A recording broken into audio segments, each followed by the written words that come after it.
2021.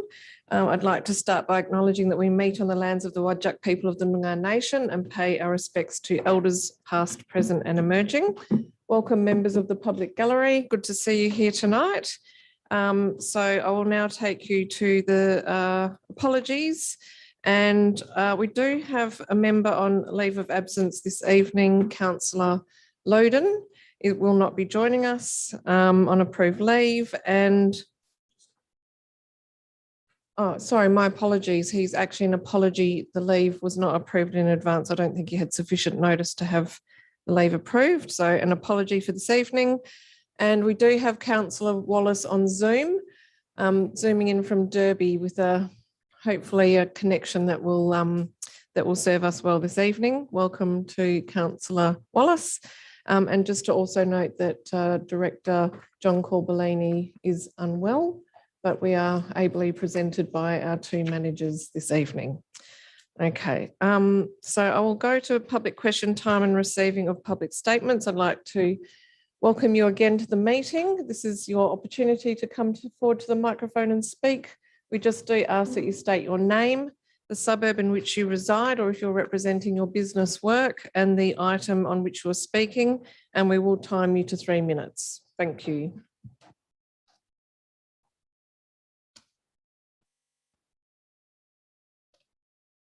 Thank you, Mayor, councillors. Good evening. My name is Nick Hidding, Director of Peter Webb and Associates.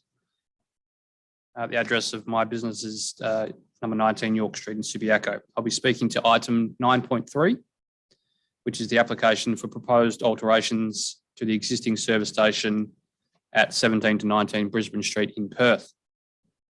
I support the officer's recommendation for approval with conditions. I look forward to a favourable decision tonight.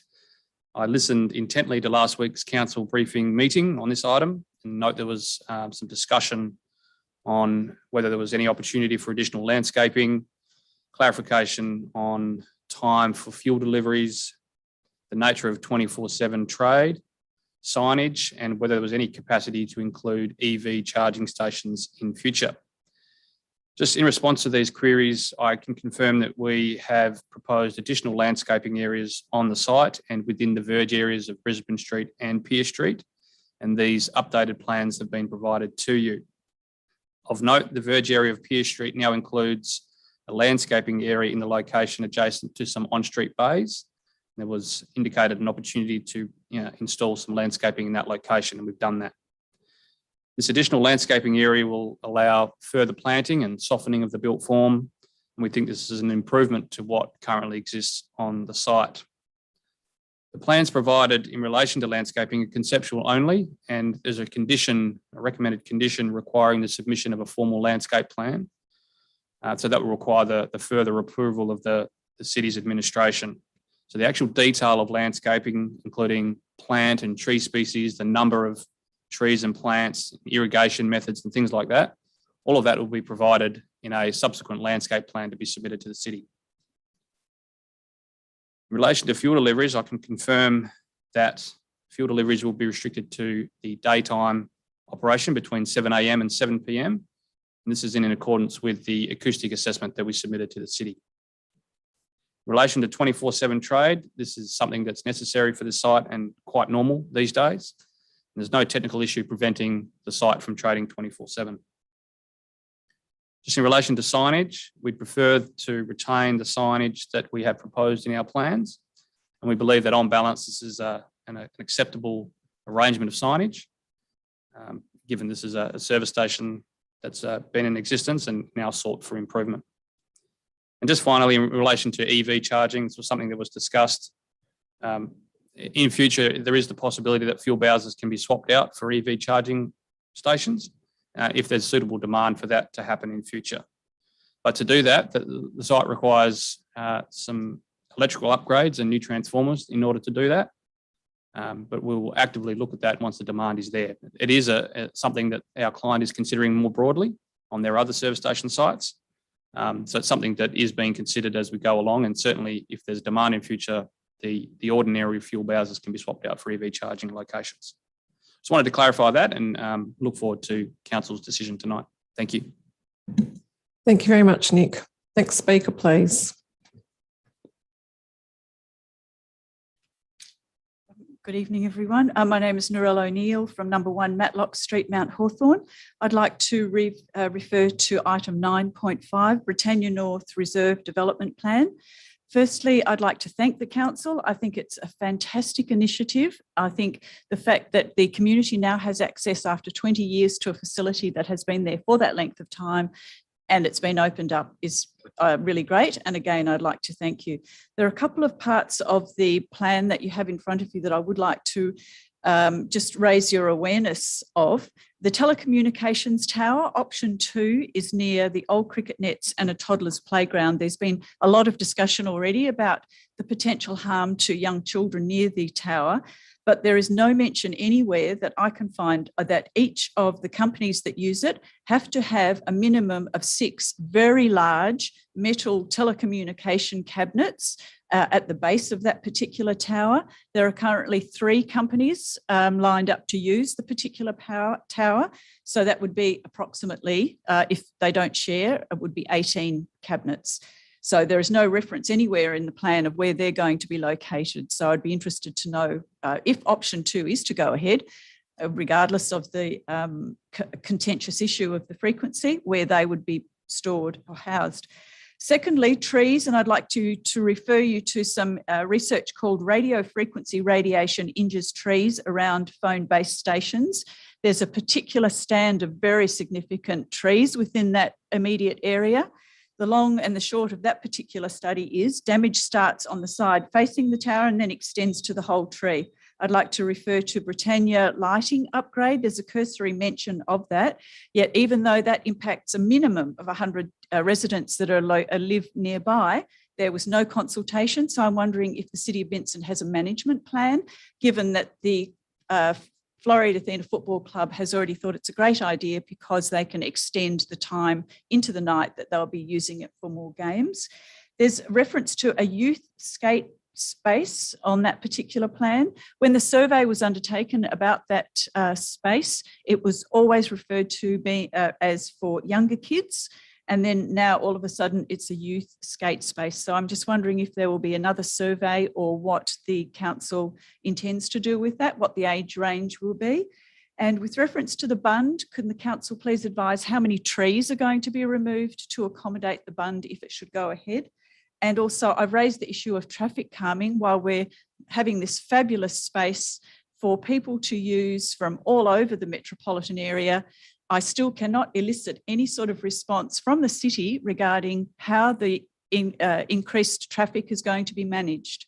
So I would really appreciate that. Started in February of this year. So if anyone can tell me, that would be fabulous. Thank you very much.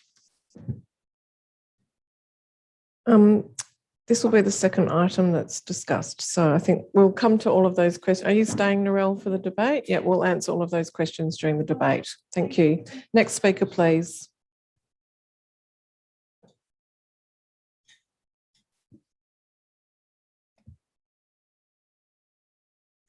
Dudley Meyer, Highgate. At the last meeting, I asked a question about the fact that the agendas for the Audit Committee meetings are not made public. I think the answer that I received misrepresents the facts. To be clear, the meeting procedures policy states that the Audit Committee agendas must be published on the City's website. The Council Proceedings Guidelines, which is something different, deal with how meetings are conducted, not about the agendas and minutes, and in any case, they're not applicable to the Audit Committee. I understood all this, and therefore my question was specifically about the City's policy, a policy that was recommended by the administration and approved by the Council. I can understand there might be a reluctance to publish the agendas for the Audit Committee, as there have been examples of failures of the administration to meet deadlines in a timely manner. Now, given the fact that the City claims it will, and I'm quoting, will work openly and transparently to earn the community's trust, will you publish the Audit Committee agendas as required by the policy? The second item is, again, in response to an answer I got. I thank the CEO for clarifying that when the Mayor uses the mayoral Facebook page, she's speaking on behalf of the City. I'm therefore disappointed that she used that Facebook page and not her own private Facebook page to promote certain candidates in the recent election. Belatedly deleting some Facebook entries after the fact does not make it right. Excuse me, I just need to interrupt you there because that's really quite offensive. First of all, That is my own page that I have created. It is in no way owned by the City of Vincent. Read the CEO's answer if you wouldn't mind. Thank you very much. Everybody can appreciate that having factions in local government can lead to bad outcomes. When there is a perception, and I'm saying it's a perception I'm talking about here, that there are factions on the council, it erodes confidence the community has in local government, and it also discourages good people from standing for council. I couldn't be bothered trawling through the Act and regulations to see if there's any formal breach. I did, however, stumble upon the fact that the Local Government Standards Panel recently addressed the issue of Facebook pages at election time. Having read the findings of that case, all I can say is the Mayor's lucky she only supported the chosen few and did not criticise any other candidates. If it had been the case where she criticised other This candidates... is actually very personal. There's a complaints mechanism if you wish to make a complaint. As you've highlighted, there's nothing there that I have breached. I've actually sought my own independent advice and I have not done anything wrong. So rather than introducing issues about factionalism and all sorts of other things, which is really quite offensive, I think you just need to stick to what the rules are. And if you wish to make a complaint, there is a process available. So I didn't say there was a breach or no breach. I said I couldn't be bothered checking it out.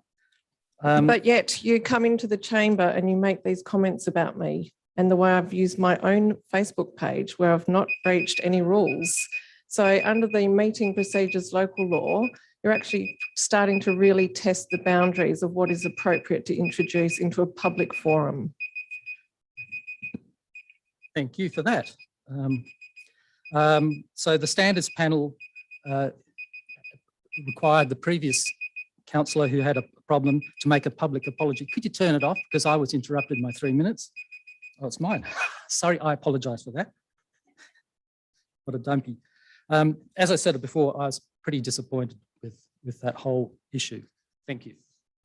Well, Dudley, in response, I'm really disappointed that you raise those issues in a formal meeting, make it clear that you have no grounds for a complaint, yet feel that it's appropriate for you to do that and talk about factionalism when candidates that you supported have been elected to this council. So I don't understand what the issue is here. We're actually trying to work together, yet you come in and seek to cause disruption. Thank you very much for doing that at our first council meeting. Next speaker, please.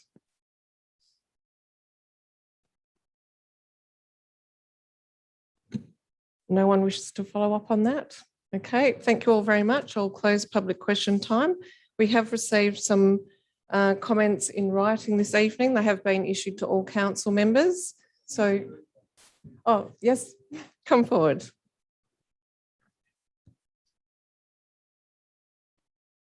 G'day, my name's Kim Thompson. I reside at 40 Bulwer Street, Perth. I'm sorry if I'm a bit quiet. I'm a veteran with PTSD. It's absolutely fine to be quiet, but if you just move the microphone closer, it might just help a little. Yeah, great, thank you. Okay.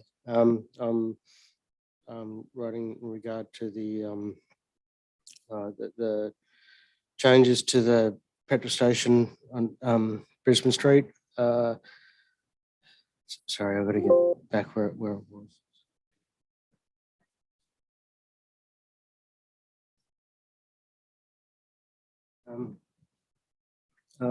Mainly due to the recent changes in the area, pedestrian access in the area has increased dramatically with the Woolworths being put in there.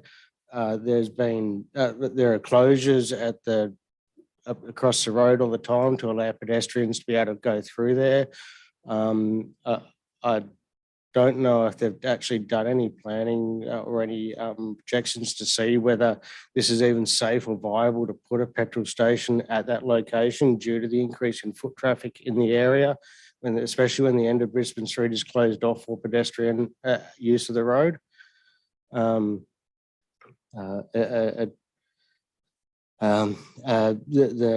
pedestrian and vehicle traffic has increased since the Woolworths has gone in that intersection. Like I live on that intersection and I hear at least 4 near misses a day at that intersection. It's poorly designed. Pretty much 5 roads come into the one intersection at a very poor cutoff point. It's very poorly designed.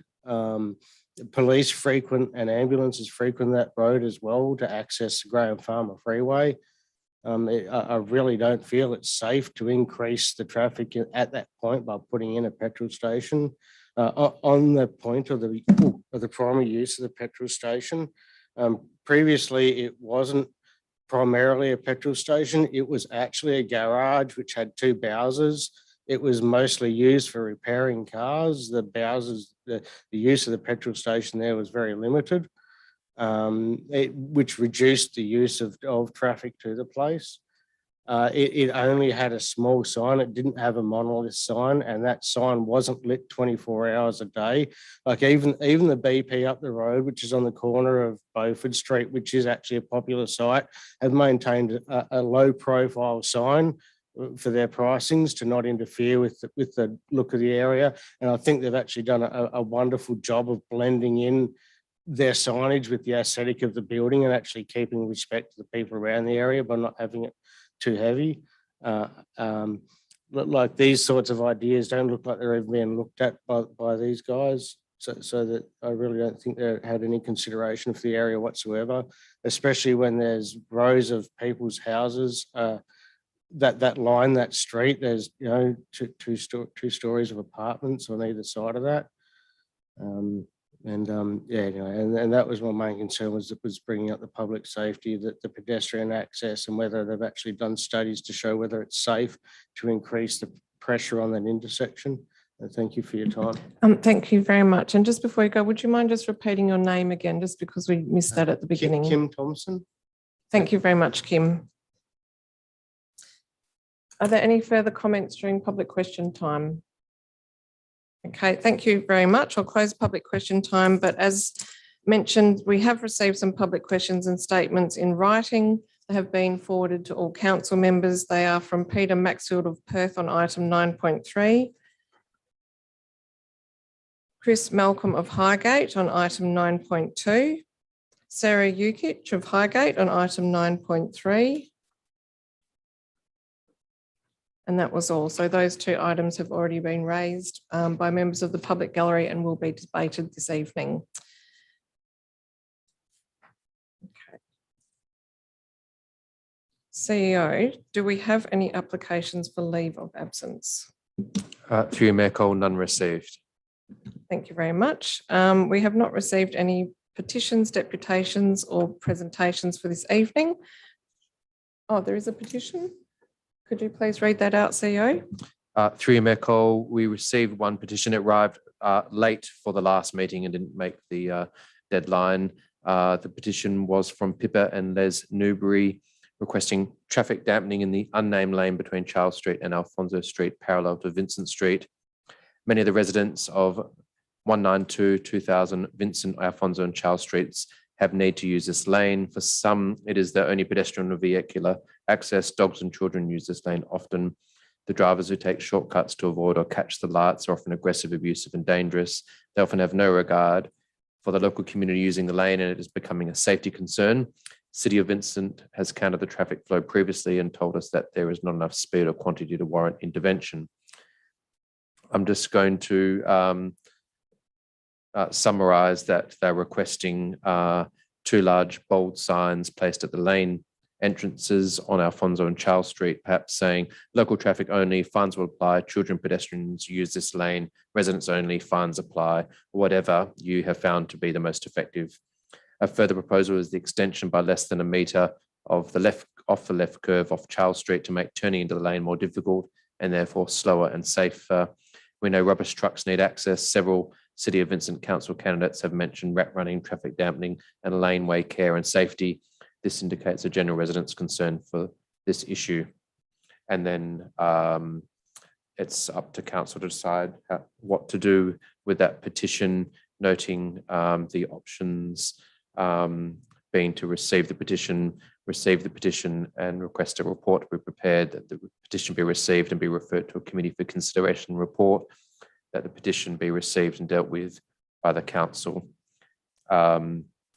Mayor Cole, I just wanted to note that I did receive one conflict of interest, which we usually do after this, but I might just read that out now because it relates to the petitioners, which is a impartiality interest from Councillor Iopolo, noting that the petitioners permitted Councillor Iopolo to place an election sign on their property during the recent local government election. Thank you. Is there any advice from administration? Would administration be able to look at this issue and prepare some advice on any traffic calming that could be undertaken? Through Mayor Cole, the petitioners are only really requesting minor interventions, including signage. We think we could deal with this operationally within existing budgets. And if council agrees, then we would look at the site, consider the signage, and would advise council what we propose to do. We wouldn't see the need for it to come back to council via a report. So the motion would be that council receives the petition. Okay. Unless there's a different option, is there a mover and seconder for council to receive the petition? Moved by councillor Hallett, seconded by councillor Castle. All those in favour? I declare that, declare that carried unanimously. Thank you. Confirmation of minutes. I'm just struggling to find the date of the last council meeting in the report here. We have two confirmations of the minutes, the 12th of October for the ordinary council meeting and the 19th of October for the special council meeting. Great, thank you very much, Executive Manager. So could I please have a mover and seconder to adopt the minutes of the ordinary council meeting of the 12th of October 2021? Moved by councillor Castle, seconded by councillor Hallett. All those in favour to adopt the minutes? I know are you not voting because you weren't here? You don't wish to vote. Can you just get some advice on that, Manager? That is a good question to ask. Can you vote on minutes if you weren't at the meeting? Yes, you can. It's essentially a procedural to certify that they're correct. If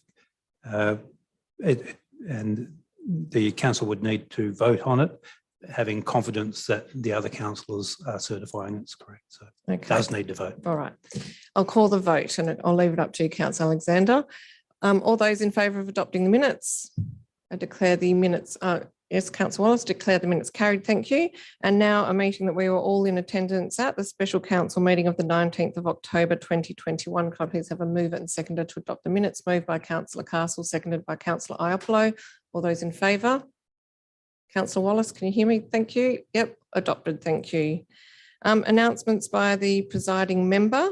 I do have a couple of announcements, and the main thing I'd really like to talk about is the rollout of FOGO, the 3-bin system. This has been going very well across the City of Vincent, and for a major change at the doorstep, I just really wanted to say thank you to all of the residents in the City of Vincent for really taking this on and just doing a fantastic job of it.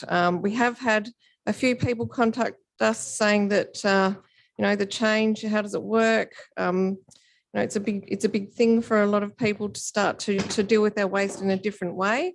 And I've had an update from our waste team this afternoon that we've received 288 calls in regards to FOGO, which is about 30 calls a day. And Cleanaway has said they have had about 400 calls. Some of our other colleagues, when rolling out FOGO, had up to 400 calls per day in other local governments. So I think that this is testament to the information that's been provided and the ongoing rollout of communications on FOGO. We've had in our first week, our first delivery of 30 tonnes of FOGO material and contamination at less than 5%. In the second week, we collected nearly 15 tonnes and less than 2% contamination. So I think the waste team is incredibly impressed that this level of contamination is being achieved at this very, very early start. Some of the issues that we're seeing are plastic bags or plant-based bags being used to contain the FOGO scraps and a bit of kitty litter. So there's some of the issues that we're starting to see. But overall, 12,500 140 litre red lidded bins, kitchen caddies, liners and all the education material have been delivered. And over 11,600 dark green lids have been changed over to lime green lids. We have had about 900 households that didn't leave their bins out just as long as we needed. And the waste team is currently going around trying to just get that sorted out. And we are getting calls from people so that's helping to make sure that happens as quickly as possible. But I think really the message is that this is early days, but it's been a fantastic start. Everywhere I go, if I speak to a resident, I ask them, how's FOGO? And the great majority say they're excited, they're really into it. It's causing a lot of discussion in the household, and they're really actually enjoying the change and have been embracing it across Vincent. So huge thanks to our community for getting on board. Also, just to note that we've just had a bit of a cracker of a weekend when it came to events, and it's been really fantastic to see our community out and enjoying events being put on by our community once again. Little Day Out had happened on Saturday at Braithwaite Park, and Pride Fair Day in Hyde Park on Sunday was an absolute roaring success. I've never seen it so busy. I think the fact that it's now a free event has just made the biggest difference. People who are visiting Hyde Park, wandering through, enjoying, participating, it was absolutely fantastic. So I'd just like to say congratulations to Pride WA, who didn't actually hire an event organiser, they simply did it themselves. And I think that's incredible based on the size of the event. I also just wanted to mention Joanne Fotakis. I didn't get the opportunity before council came to an end, but now that we know that Jo is no longer a council member, I feel it's important to say thank you to Jo Fotakis. I wanted to acknowledge her service to the Vincent Council and community over 4 years. Joanne brought to Vincent Council a great passion for community engagement, support for community groups and sporting clubs, and a really great energy for culture and the arts and amazing diversity within our community. Joanne represented the City of Vincent as a member of the Tamala Park Regional Council, a member on the WA Local Government Central Metropolitan Zone, and as a deputy to the Welga State Council. She was also a chair of the Vincent's Arts Advisory Group, which is something she took to with great gusto, and built on this valuable contribution through COVID-19 when she chaired the Arts Relief Grants Working Group. She was a strong supporter of all forms of art and culture in Vincent. Jo was also a representative on the Safer Vincent Working Group and the CEO Performance Panel, and took a broad interest in the multiple facets of local government life. A regular at City Vincent community events, Jo loved being out and about in the Vincent community, engaging with residents, local businesses and volunteers, and championing the positive impacts that the many organisations within Vincent have in public life. In all of this, Jo brought a great sense of humour, professionalism and commitment to community, and a belief in the positive work that can be achieved in local government. So on behalf of the City of Vincent, I thank Joanne Fotakis for her service. And that's all from me on announcements for tonight. So I'll move to the CEO for declarations of interest. Thank you, Mayor Cole. Through you, I did just want to mention in relation to the appointments to the advisory groups that we received 2 nominations, which were included in the confidential attachments from former councillors known to me and been known to members of council as well. The interests were largely the same as declared for the briefing session last week, with a couple of additions. I already mentioned Councillor Apollo's impartiality interest in relation to the petition, which was discussed just recently. Mayor Cole declared an impartiality interest in relation to item 9.5, Britannia Northwest Reserve Development Plan, noting that Mayor Cole's son is a junior player of Florida Athena Football Club during the winter season. Councillor Alexander declared an impartiality interest in relation to the same item, noting that Councillor Alexander attended a VIP match as a guest of Florida Athena Football Club during the election period. Councillor Castle did amend her impartiality interest from last week, noting that the president of Florida Athena Football Club supported Councillor Castle during the election campaign. Councillor Castle also purchased a ticket to the Florida Athena United Adelaide match and received an additional minor amount of hospitality below the threshold for declaration. I declared impartiality interest in relation to the same item, noting that my niece is one of the junior girls members of the Florida Athena Football Club. Councillor Hallett declared an interest in relation to item 12.7, the appointment of council members to the advisory groups, noting that one of the recommended community members for the Sustainability and Transport Advisory Group works at Curtin University, which is where Councillor Hallett is employed, although the recommended community member works in a different department. Councillor Castle has declared an impartiality interest, noting that Councillor Castle is friends with several of the applicants for the advisory groups. Councillor Castle also declared an impartiality interest for appointments to the Audit Committee, item 12.6, noting that Councillor Castle is friends with one of the nominees for the Audit Committee.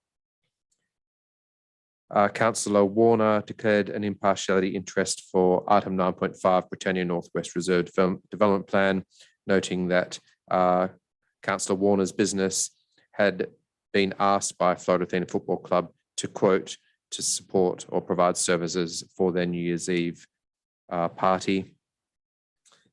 And Councillor Warner also declares an impartiality interest in relation to the advisory board nominations, noting that a nominee for the Arts Advisory Group is a colleague of Councillor Warner's.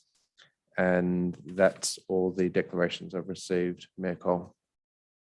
I believe there's a late entry onto the nominations for one of the committee's Arts Advisory. So I just wish to declare that I have served on council with one of the nominees for the Arts Advisory Committee as a impartiality interest.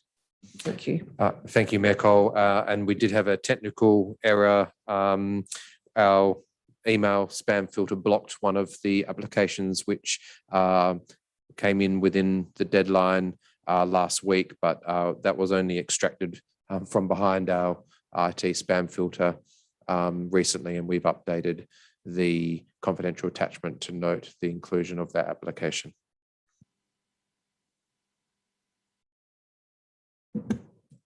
Thank you, CEO. Okay, so in relation to the items that we're dealing with this evening, just to note that we do not move on block any items that are absolute majority decision required. So those items are 9.6, 11.5 and 12.6. And in relation to public question time this evening, we have had items 5.5, sorry, no, that was the briefing. We've had items 9.3 and 9.5 raised this evening. So I will now go around the room and see what other items council members would like to draw out for debate. Councillor Hallett? Nothing? Councillor Castle? 10.1. I have a question. I'm assuming we need to pull out 12.4 and 12.5 because the current, well, I'm not sure if these replacement pages are now. Yes, I'll pull all of those out. So they need to be Yes, pulled out? Yes, all Okay. of those. Yes. So 12.4, 12.5, 12.6, 12.7. That's all. Thank you. Thank you. Councillor Iapolo?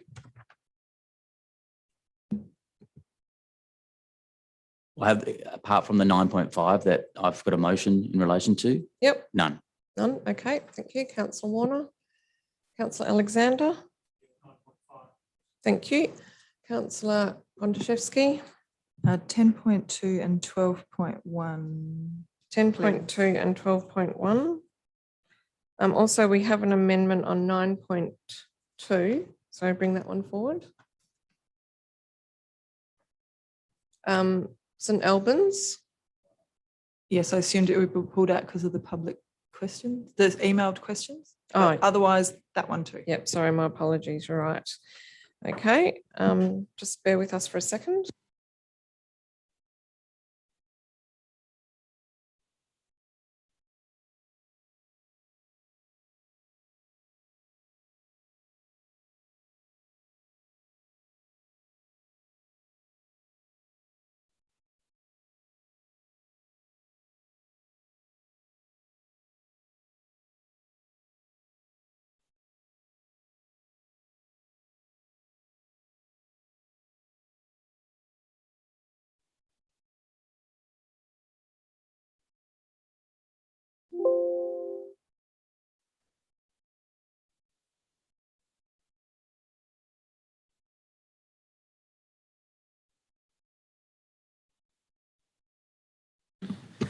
Through you, Mayor Cole, I'll read out the items which are being proposed to be moved en bloc, which include items 9.1, item 9.4, item 9.7, item 9.8, item 9.9, item 10.3, item 11.1, item 11.2, item 11.3, item 11.4, item 12.2, item 12.3, and item 12.8.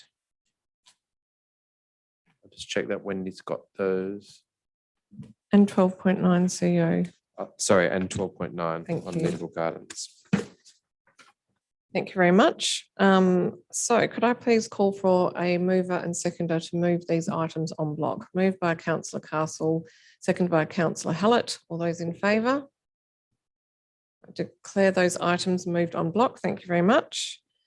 So that takes us to the first item this evening raised in the public gallery, which is number 17 to 19 Brisbane Street, Perth, proposed alterations and additions to a service station. Could I please have a mover and seconder for this item? Moved by councillor Gontaszewski, seconded by councillor Castle.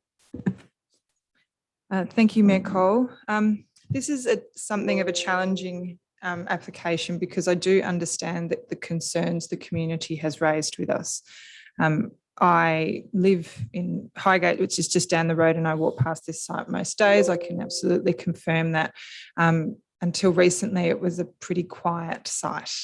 Hard to tell if it was operating or not, you know, that sort of site. And I do accept that there was a workshop that had petrol bowsers. However,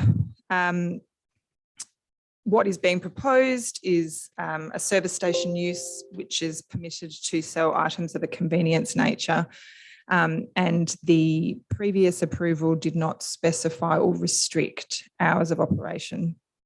So I believe that ultimately what's before us tonight is, whilst from a resident's perspective, I can absolutely concede that there is a fairly significant change in what's on the ground. From my understanding of our planning framework is that the usage, whilst the definition is being updated to our contemporary planning framework, it hasn't changed from a planning perspective. It was approved as a service station where there was no restriction on hours, and it is going, well, you know, see how the debate goes. Should it be approved tonight, it will remain a service station usage with, I guess, specified hours, but unrestricted hours.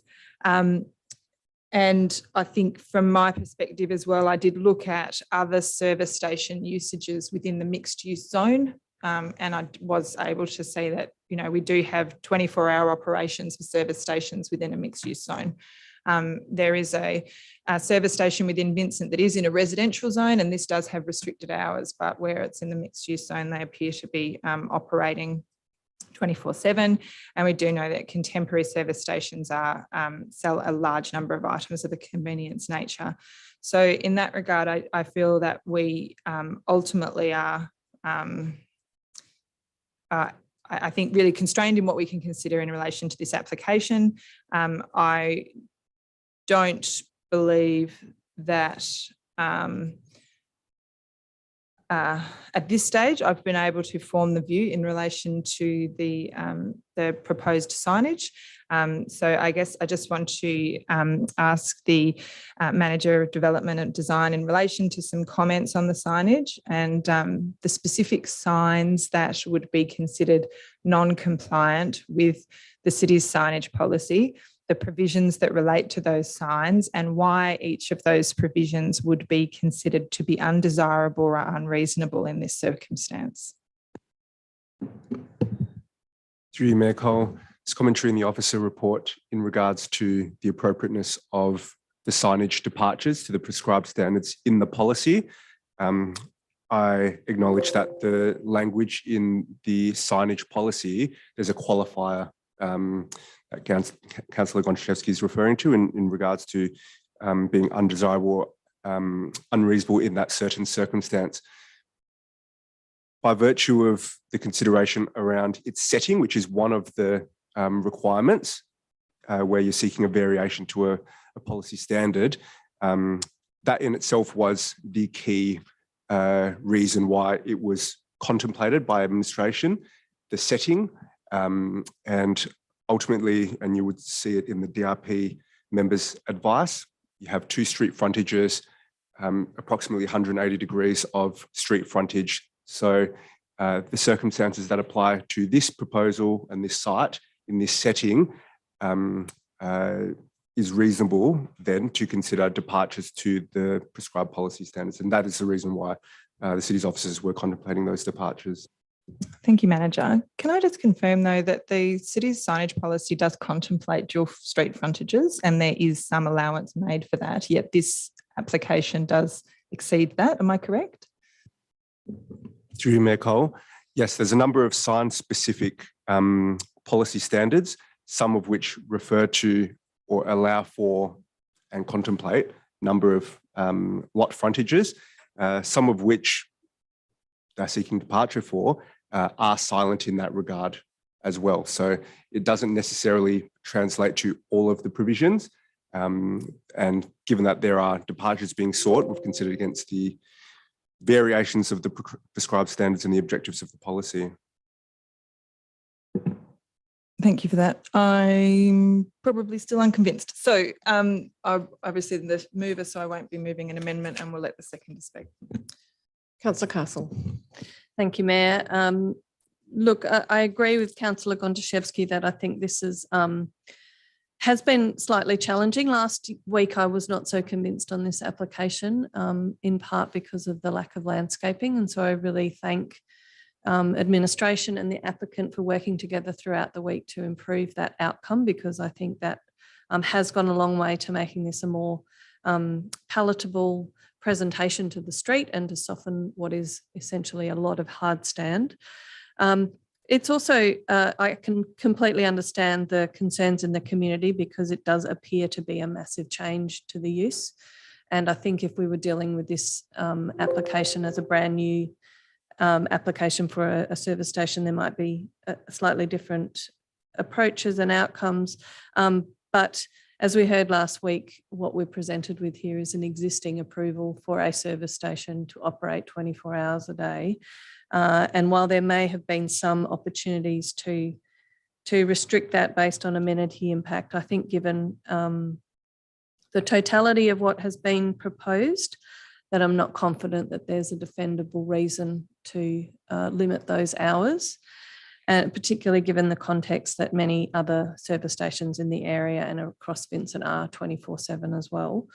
I do have concerns with signage, and I think having driven around the area, I can see the context that this sits in, and I do believe that while it's not completely out of scale of the surrounding areas, that it is a departure from our policy, and that I'm not convinced that that's justified, but I'm happy to listen to debate, and if perhaps one of the coloured amendments will be put forward throughout the debate, and I'll be happy to consider those.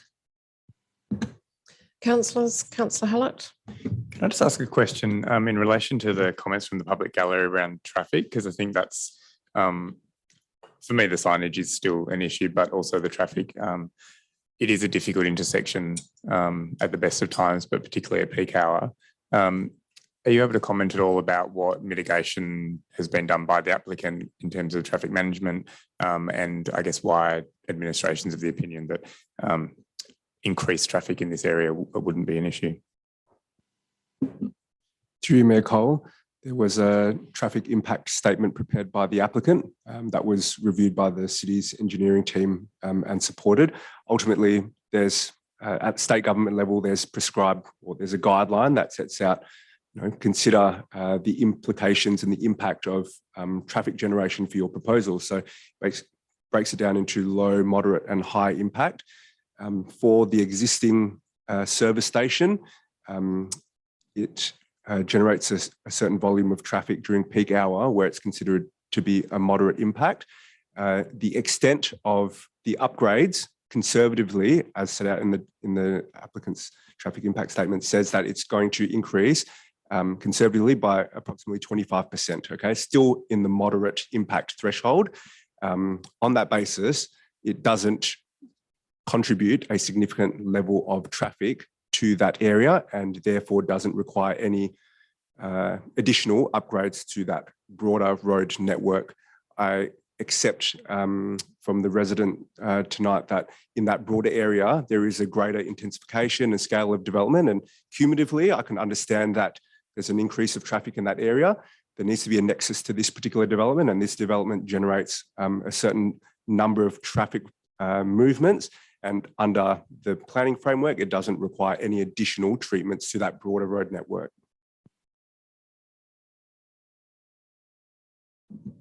Councillor Hallett, any further questions? Councillors, Councillor Iapolo. Yep. Thank you, Mayor. Just to follow up Councillor Hallett's question on the traffic and a question to the administration. If this council were to rely on that traffic management report, which was sourced by the applicant, and on being the 25% increased traffic, and in the future, 3 to 6 months down the track, that it was shown that that was erroneous, if we were to approve this application now on the basis of that, does that mean that there can't be any remedy going forward?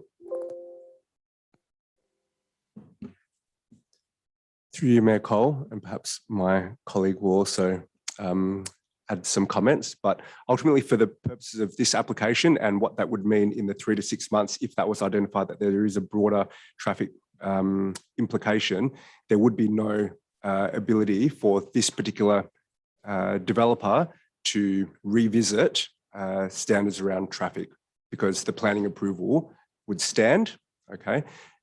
What that would mean though in reality is that there would potentially be a need for the city to review that broader road network and identify improvements that can be made. And those things would need to be canvassed and identified and scheduled, obviously around costs and such. Perhaps my colleague will elaborate. Yes, the first thing I'll say is obviously the report was prepared by the applicant, which is pretty normal because there's a cost to preparing that report, but it will have been reviewed and checked by the engineering team. So they will have been comfortable with the conclusions drawn by it. I think the manager's correct. We're constantly reviewing the road network. So if there was a change in the area and there are multiple developments, I'm looking left and getting a nod, that could impact on traffic, not just this one. So that's something that was constantly under review and could result in changes to the network. Just a follow-up question then, and apologies, I didn't see it in the report, but the 25% increase in traffic, was that, did it talk about the time of day? Because it seems like the particular concern around for the community is the fact that it's 24/7. And if the traffic, the 25% increase in traffic is during, midnight hours or early hours of the morning, was that a consideration taken? And could you just elaborate on exactly what the report was saying in that respect? Thank you. Through you, Mayor Cole, the increase in terms of the 25% was tested on peak hour under the state government's traffic impact assessment guidelines. It needs to be done based on your peak hour traffic. Anything further, Councillor Iapolo? Councillors, any questions or debate? Councillor Wallace. Thanks, Mayor Cole. Through you, I still have fairly large concerns about the landscaping. I think it's still less than 50% that's suggested by the guidelines. But that aside, I just had a question regarding the format of the landscaping. I guess a number of small trees are proposed. I was just wondering what the minimum height that those small trees are required to achieve to be considered a small tree. I'm just aware of the main signage that's on that northeastern corner and potential interactions with the proposed landscaping there. Like I think the applicant would reasonably want to keep their signage clear of, or keep the vegetation clear of the signage. So, would be, I guess, encouraged to trim and maintain the landscaping there to a fairly low height. but it seems to be relying on the provision of small trees there. So yeah, I guess my question is, what height does that landscaping need to achieve to be considered a small tree under the planning framework? Through you, Mayor Cole, under the planning framework and the landscaping requirements, it doesn't set out small tree. That is what is being proposed. The test for under the planning framework is really around the amount of deep soil area to accommodate planting, as well as the amount of canopy cover from those trees once they reach maturity. In terms of the small tree reference, that needs to be detailed in the landscaping plan, which is secured through a condition. Now, in liaising with the city's parks team, there is an area in the verge to the southeast in front of 2 car parking bays. And the parks team has advised that that could accommodate with more detail, a certain species and literage of tree, and that is related to being able to transplant and survive and its health.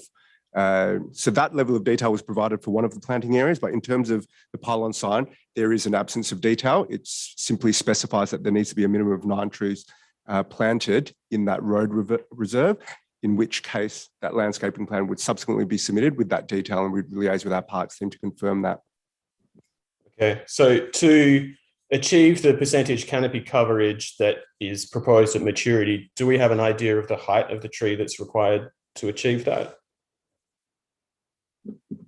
Or does that detail come forth in the landscaping plan again? Yeah.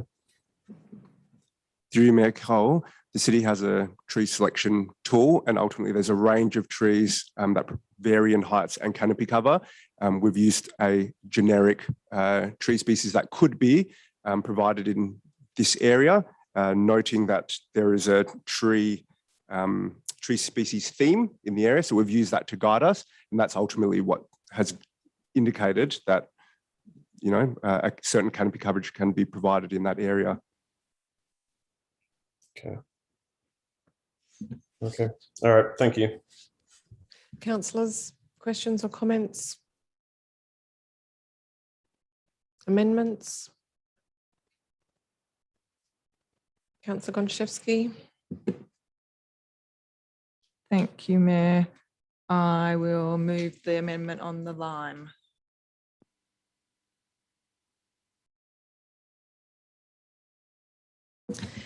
So this amendment is for the signage to be in accordance with the signs and advertising policy effectively. Is there a seconder for this amendment?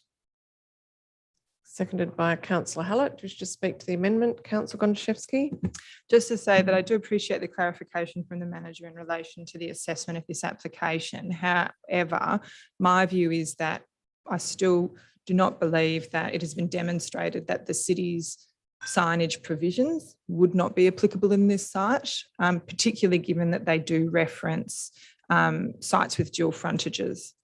And so therefore, if I am not satisfied that the basic principle for applying variation is met, it is kind of moot to kind of go on and talk about the remaining provisions. That said, I would also note that I don't necessarily form the view that the scale and design of the proposed signage is compatible with existing surrounding development. And I don't believe that it can be demonstrated that the proposed signage would not dominate the streetscape, particularly given its colour palette and height, and in relation to the monolith signs, the low clearances of the signs from to the ground, which would mean that they would be very dominant from the ground plane. And we've heard tonight from local residents that the pedestrian experience in that area is something that is increasing. And so I think that the proposed signage would dominate the streetscape. Councillor Hallett. Thank you. I guess notwithstanding that the landscaping is a significant improvement on the existing facade of the site, I do think that the signage is that's been proposed is an intensification of the visual pollution in the area. So I think in alignment with our existing policy, a bit stronger would be far more appropriate for that area. Councillors, any comments or questions? Councillor Alexander. Thanks, Mayor Cole. I'm supportive of the council signage policy. It's there for a reason. It's what people want in their city. And I think with so many of these applications, people want something extra. And the signage policy is there. It's been well thought out. And I think, I support the amendment. Thank you very much, Councillor Alexander. Any other comments or questions? Look, I'll just briefly speak to it. Councillor Gontaszewski has outlined the reasons very well. Just to add that when you're also dealing with illuminated signage and product signage, because I note when you look at the monolith that the smaller component of the monolith sign is actually advertising fuel prices. It's actually the large midsection of the sign illuminated, which will be selling products, not third party, because they're part of what's being sold in the store. So it's not constituting a third party billboard, but nonetheless, it will be significant advertising of products. And I think that's where you really start to have that impact. So yes, I support this amendment. It's something that's come up through consultation in relation to the amenity impacts, because it's lit up, illuminated, etc. I think it will be quite striking. So I think it is necessary that we respond to community consultation and pull that back just a little bit. Any further comments on the amendment? Okay, I'll put the amendment. All those in favour?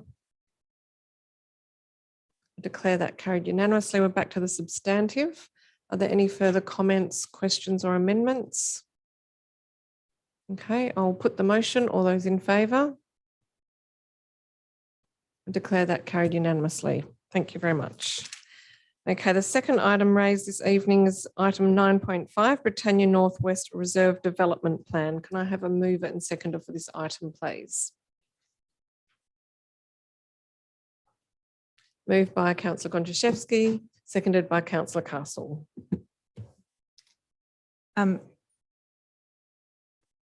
I've been hearing about the city's proposal to create improved linkages between the soccer pitch and Britannia Reserve since I've first been on council, and this plan goes some way towards starting to address that. I think it is time to get on and do the doing with this. I have concerns in relation to deferral or a further consideration of this plan that may put grant funding in jeopardy. And I think that I would just like to get this one started. But I will say that I think that this has been a really long road for us to get here. And the intention ultimately is to have a facility that is accessible to the community, that provides a useful and valuable place to play, and for the Floreat Athena to call home, for Floreat Athena Football Club to call home. And I am hopeful that we can take steps towards realising that tonight. I do think that this has been somewhat complicated, obviously, where the city has, I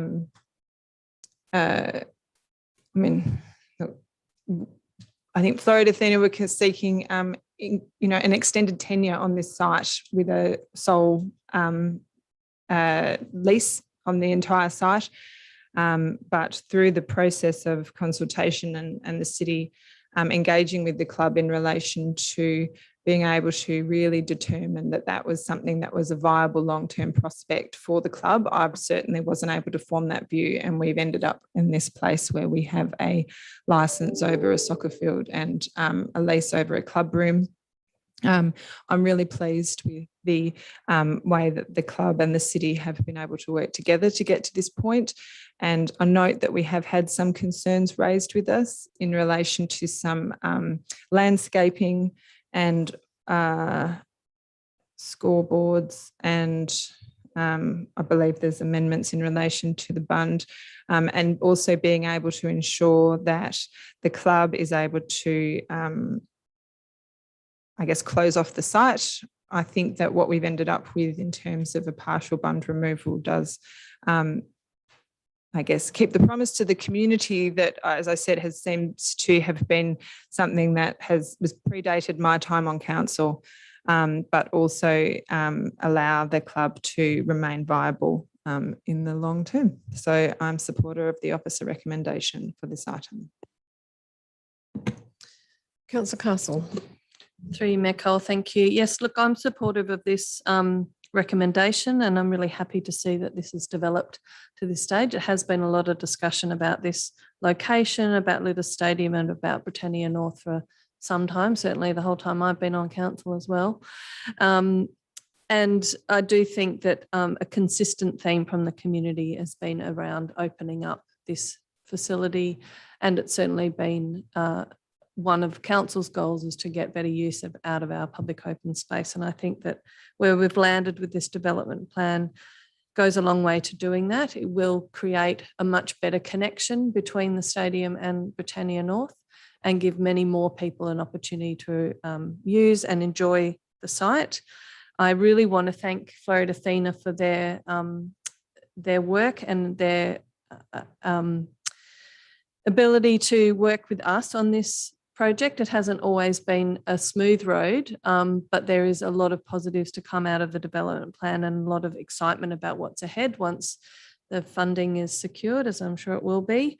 So I think there's some really exciting developments in this area for both Florida Athena and for our community. I did want to raise some of the questions from the gallery just so we can have some answers for the public, in particular around the 5G tower. I know in briefings that I've been involved in, there was a discussion about the compound that might go with those towers and some indication from Optus that they do not need to be located immediately below the tower. But I'm just wondering if the manager can give us a bit more information about that, and also an update. I think we talked about this last week as well, about where that consultation process is at. Through you, Mayor Cole, absolutely. I think that is correct. We have had informal conversations that there is other examples where those compounds have not been located at the immediate base of the tower. Having said that, the city has not received any proposal from the external group regarding this, so we do not have that level of detail. We would have to receive that proposal and following that go through the process regarding the lease and the development application associated with that, but we do not have those details at this stage. Thank you. And it's my understanding that the location has still not been decided in any event. So there's still some decisions to be made about which of the locations will be preferred. There was also a question in relation to the youth skate space, and I can advise, being on the working group for this project, that that is just a placeholder at this point as one possible location, and that the survey that I think Ms. O'Neill was referring to was conducted by John Carey MLA as in relation to the election funding commitment, and certainly it would be our intention to do extensive community consultation on that when there's a further proposal. I also wanted to just to clarify in relation to the question around removal of trees on the bund. It's my understanding that with the new design, which only removes part of the bund, that no trees will be removed. Can you just confirm that? Through you, Mayor Cole, to confirm no mature trees will be removed, but there will be 6 olive trees removed. Thank you. Look, yes, as I said, I'm supportive of this. I think it's come a long way, and I'm really excited to see the next stage. Thank you. Just might jump in here because there are 2 further questions from the public gallery this evening about traffic calming, and that is something that I have been talking to the manager. I always call him our city engineer because I can never quite recall it, but our city engineer has advised that we are going to be looking at some traffic calming by including a median strip with some landscaping directly adjacent to the park, so, and with some pedestrian refuges in the middle, so that will create much more safety for people crossing to Britannia. He had sought for that to be included within the consultation, but at that stage, the communications team said the consultation's already sort of been developed and ready to go, and it was a bit late, but that is certainly part, and we had hoped to have wrapped that up and included it, but it will happen. And I believe there's money on budget for that, for it to happen. And in relation to the consultation on lighting, there was consultation. Manager, do you just want to outline that consultation? If you, I'm not sure if that was your project, whether it was more to Director of Infrastructure. Yes, you might call that's correct. There was a few months ago a separate consultation on the lighting of the reserve, and excuse me, I'm sorry. I'm happy to take an email and ask questions on your behalf, but question time's closed. Thank you. yes, we might call the specifics. I can't remember exactly what we did. I believe that we dropped postcards around, but I can check that and email you. I couldn't remember. Well, perhaps we can answer Ms. O'Neill by email and just give a bit more of an outline, so we can, if that could happen sometime this week, that'd be much appreciated. Okay, well, I feel like I've started speaking. I have to continue now because I was just going to answer questions. But anyway, so look, in terms of this process, I will reiterate 8 years on council for me, and I don't think I've ever stopped trying to deal with the issue of Lidders Stadium. And it's come such a long way. And I just really have to say to the club and community that, you know, we've really reached a point where I think we are starting to really get where we wanted to be. And it really comes down to some of the goals that we had as a council, just generally around making the most of all of our green space, co-location of sports and activities. Lidders Stadium is now looking at having gridiron play in the summer. The local primary school, Mount Hawthorn, want to come down and have school carnivals here. And the club has been welcoming Transition Town to movie nights. The Tool Library is now operating out of Lidders Stadium. And we're talking about expanding with an orchard. So things are really starting to happen. The primary driver of this plan was the $3 million pledge from the federal government secured by the club. And that is something we're very grateful for, because we're not really attracting a lot of money from state and federal government when it comes to our major sporting facilities. So to have this pledge made was a gift that Florida Athena brought forward. It is an unusual pledge in that you do the business case after, caused a bit of contention at the time, but we're really keen to put this forward and get this detailed design work done on the change rooms. I'm really keen to kind of secure that grant before the federal election. There's a bit of, not quite sure when that will be, but it's quite imminent. We do need to move forward. During the process and working with the board of Florida Athena, there have been various iterations put forward about where the change rooms would be. Would they spend the money on retaining the grandstand? $3 million sounds like a lot, but when you actually start to build new facilities, it gets dried up pretty quickly. So one of the options that was put forward was to actually have the change room within the bund and to have this whole section in the northwest corner opened up with the change room featured adjoining the car park. And the reason that that was one of the options was twofold. First, to make those facilities really available to the community using Britannia, but also from the club's perspective, the juniors and the amateurs play and train on Britannia Oval, and members of the board, not all, because there's always been differences of opinion on the board, wanted to attract their players back to the club rooms, back to use the change rooms, and to really have that enhancement and that connection between what effectively is being used by Florida Athena. There was also the discussion about the fact that we wanted the community to feel welcome, and that's been something that's been bubbling along for many years. The fact that the fences were high, that it was an exclusive lease, these things have been broken down and changed over time, and it has taken time to transition the club and to form this point where we've got to, where they now have the lease over the club rooms. They are comfortable in the position that the grandstand is too expensive to fix, and they want to have the new facilities because that will help them continue to be the club that they want to be going forward. And it means they can attract things like FIFA women's training to Lidders Stadium.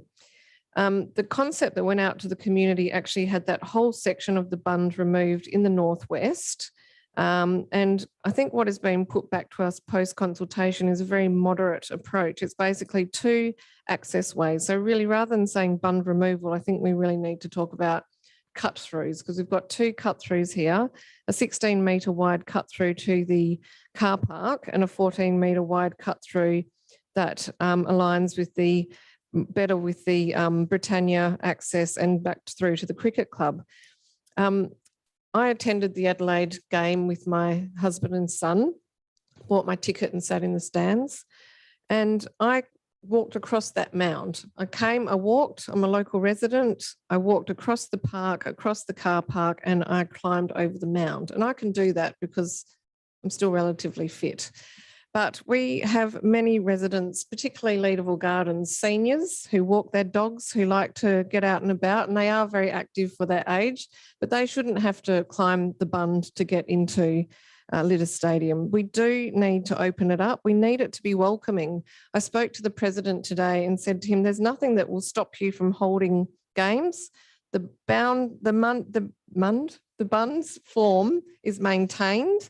It's very easy to deal with competition, whether it's through bunting and wristbands or whether it's through fencing if it's FIFA and they have high requirements for training. I don't see any impediment to this. I just think that this creates a really welcoming space, and it is really, from a disability and just accessibility point of view, it's a proper pathway in. Currently, to access Litter Stadium, you have to come up the very long driveway, come all the way around through the club rooms and into the pitch. If you're driving, that's fine. But if you're a local resident and you're walking, cycling, or just hanging out at Britannia Reserve, this is really about that connection. And it's been something that the City of Vincent has been seeking to do for a long time. I'm sure our local resident would agree that this is something that we have been pursuing, and that the local residents who have been part of this conversation have really, understood for a long time. We do have issues with our consultation. I'm going to name that the fact that we didn't get a great number of people responding to this particular consultation, and I think we need to work at that. We need to look at what are the barriers, how can we do it better. Some of the timings around site visits didn't perhaps capture the audience as well as it could, and the fact that when you do log on to the city's EHQ page, you do have to log on. We get lots of people visiting but not then making that connection through. That's something that we do need to address. But I just want to assure new councillors that this isn't something that's just been advertised this one time. This has actually been a discussion for at least 8 years, and it has been ongoing. So I support this. I think it's moderate. I did question the manager whether we should still get the bulldozer out and take out that whole corner. But I think that this effectively does what it needs to do, which is to provide that access. It saves the trees and it provides a welcoming place where residents know they can freely attend, walk, play, and I think that's really important. Councillor Apollo. Thank you, Mayor Cole. First, I just want to acknowledge Narelle O'Neill's interest and comments from the public gallery. I also want to acknowledge the incredible work that's been done here by the policy and place team, including Ms. Gosser. This plan is, I'm supportive of the plan, but I do have an amendment that I would like to propose in relation to just one aspect of that. But shall I talk to that after other people have had an opportunity to talk about the general plan? You're free to move an amendment because it has been moved and seconded. So you're very welcome to move it, and I'll seek a seconder. Okay. So as I said, I'm supportive of the entire plan. It's only one aspect. And I appreciate that this has been going on for 8 years, and Mayor Cole's comments that, this has been... Ross, sorry, Councillor Apollo, can I just check, are you speaking to the amendment now? I thought that's what we were doing. Well, I just need to get a seconder Okay, before you can, yep. So seconded by Councillor Alexander. There you go. Sorry. So just in relation to the one aspect, so the amendment that I'm proposing is just for only one aspect of spend to be removed from what has been proposed, and that is the $150,000 for the bund removal.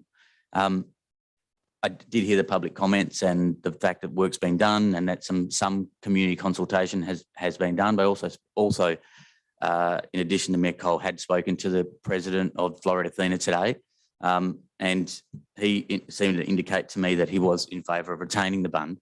I guess what this debate comes down to really is 2 points in my view. One is, what is the main purpose for which this $1.2 million that is being proposed? What is the main purpose or primary purpose? Is it to do with enhancing the fit for purpose stadium, one in which encourages very good spectator vantage as a spectacle? Because we do have playing fields in Britannia Park Reserve, Britannia Road Reserve, which are, level playing fields. What makes Litter Stadium unique in my mind is that the fact that it is a stadium, it's not a playing field. And from a spectator perspective, I can see how the bund does add to the ambience and the ambience as an arena. And I guess really what I'm saying in terms of trying to propose the removal of $150,000 in the budget is whether the primary purpose is fit for purpose stadium, or is it about the accessibility and opening up the stadium to Britannia Reserve? I mean, Britannia Reserve is a very large area, and Litter Stadium is at the very end of it. So, I mean, in my view, I thought that this works is more about the stadium itself as a spectator, as a place where spectators can come and watch sport. And to me, that would have seemed to be the most primary reason. The second point, I guess, is really about cost benefit. Is opening up, well, what we're talking about is not just about accessibility for, the disabled. We're talking about, even though it has been pared back, we're talking about 30 metres of the bund being removed. And it's really just about fiscal priority. What is the cost benefit there to spend $150,000 for this? If it was just about accessibility into the stadium and not have to go through the stadium, through the change rooms and into a seat to watch a game, I mean, the cut through could be a few metres, and that, in my view, would probably drastically reduce the cost that has been anticipated in relation to the bund. So my point is fit for purpose or accessibility, and that's something for this council to decide in terms of what the main priority is. And secondly, is this an example where we might want to exercise some fiscal prudence, given that it is a big expense item in the budget of $150,000? It does represent about 75 residences' annual rates payable. And is there other things that we could spend this money in this fiscally challenging time, whether that be Biddy Park upgrades or any other area? So I guess that's where I'm coming from. I love the plan. I'm very supportive of everything in it. All I'm questioning is the potential to exercise some fiscal prudence, and perhaps the $150,000 associated with the bund removal could be spent elsewhere in a more prudent fashion. Thank you. Thank you, Councillor Apollo. Councillor Alexander.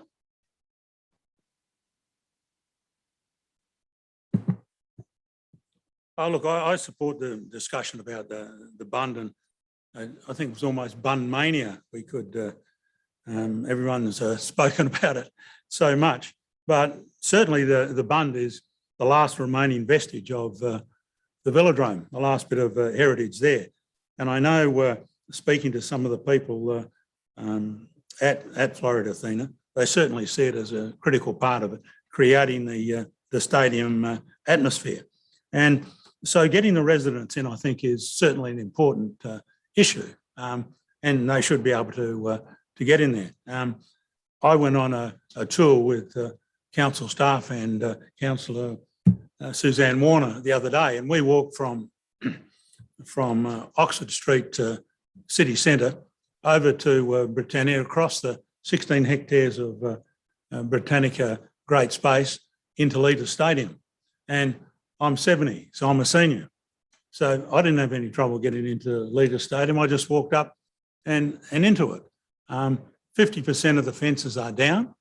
And I just looked at the 150,000 put aside and thought, this is an enormous amount of money to create another entrance.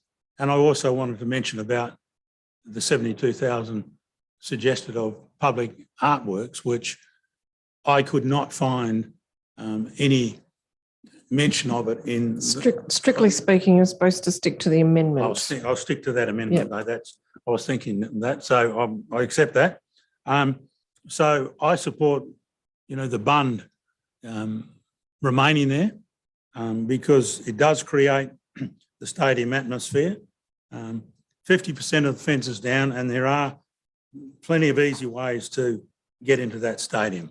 And in a hierarchy of need, spending the money, of course, for the sports to ensure that Florida Athena can get what they want out of it, but also it's good to see Gridiron using it and the potential for other sports, because you want a stadium that is being used and being utilised. You want the residents to be able to enter, to get into the stadium with some ease, and I presume the benefits that the residents would see, they get to use the toilets that are there, they would get to sit in under some coverage, they would get to walk on the stadium site. So I presume they're the benefits that the residents are looking for. So they would have the opportunity to do those things, as well as, use the rest of the 16 hectares available at Britannia. So, I think spending $150,000 to remove the bund, which I think is better left there, is profligate spending, and is just something that's not necessary. With things like this, it's an enormous amount of money to achieve something that I think that's already there. Thank you, Councillor Alexander. Any speakers or questions on the amendments? The amendment, Councillor Gonciewski. Thank you, Mayor Cole, and thank you to Councillor Iopolo and Councillor Alexander for their words tonight. I won't be supporting the amendment, although I do appreciate the views that they've put forward. For me, this comes down to essentially the objectives of the project predating the $3 million grant. This is something that has gone back a long time, and it has been about opening up the site. And I think I would struggle to support a development plan that didn't meet that objective. Do recognise earthworks are expensive, but I believe that essentially sort of the contract with the broader community has been such that it is has been around the city taking steps to open the site up.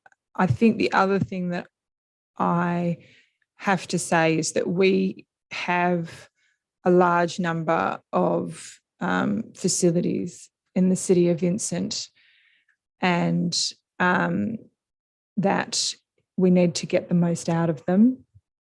And I don't really believe that we're going to successfully do that if we have them closed off to the community and really only accessible on organised match play days and between 5 and 7 p.m. where you might have training. And that's a view that I have, about our local open spaces. I want to see them used for a variety of things rather than just locked away for one thing. And so I think that was also part of this process. And I congratulate Florida Athena. They have absolutely started down that path in recent years, and it's great to see. But I also do believe that opening up the site is a key part of making it clear that there are,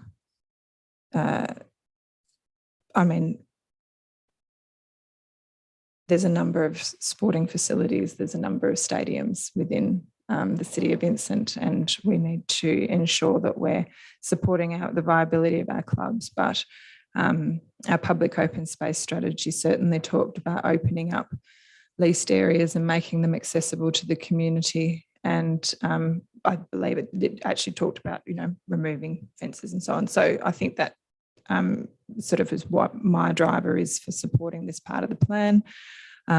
It has been probably one of the more contentious elements of it, but I'm satisfied with the recommendation as it stands.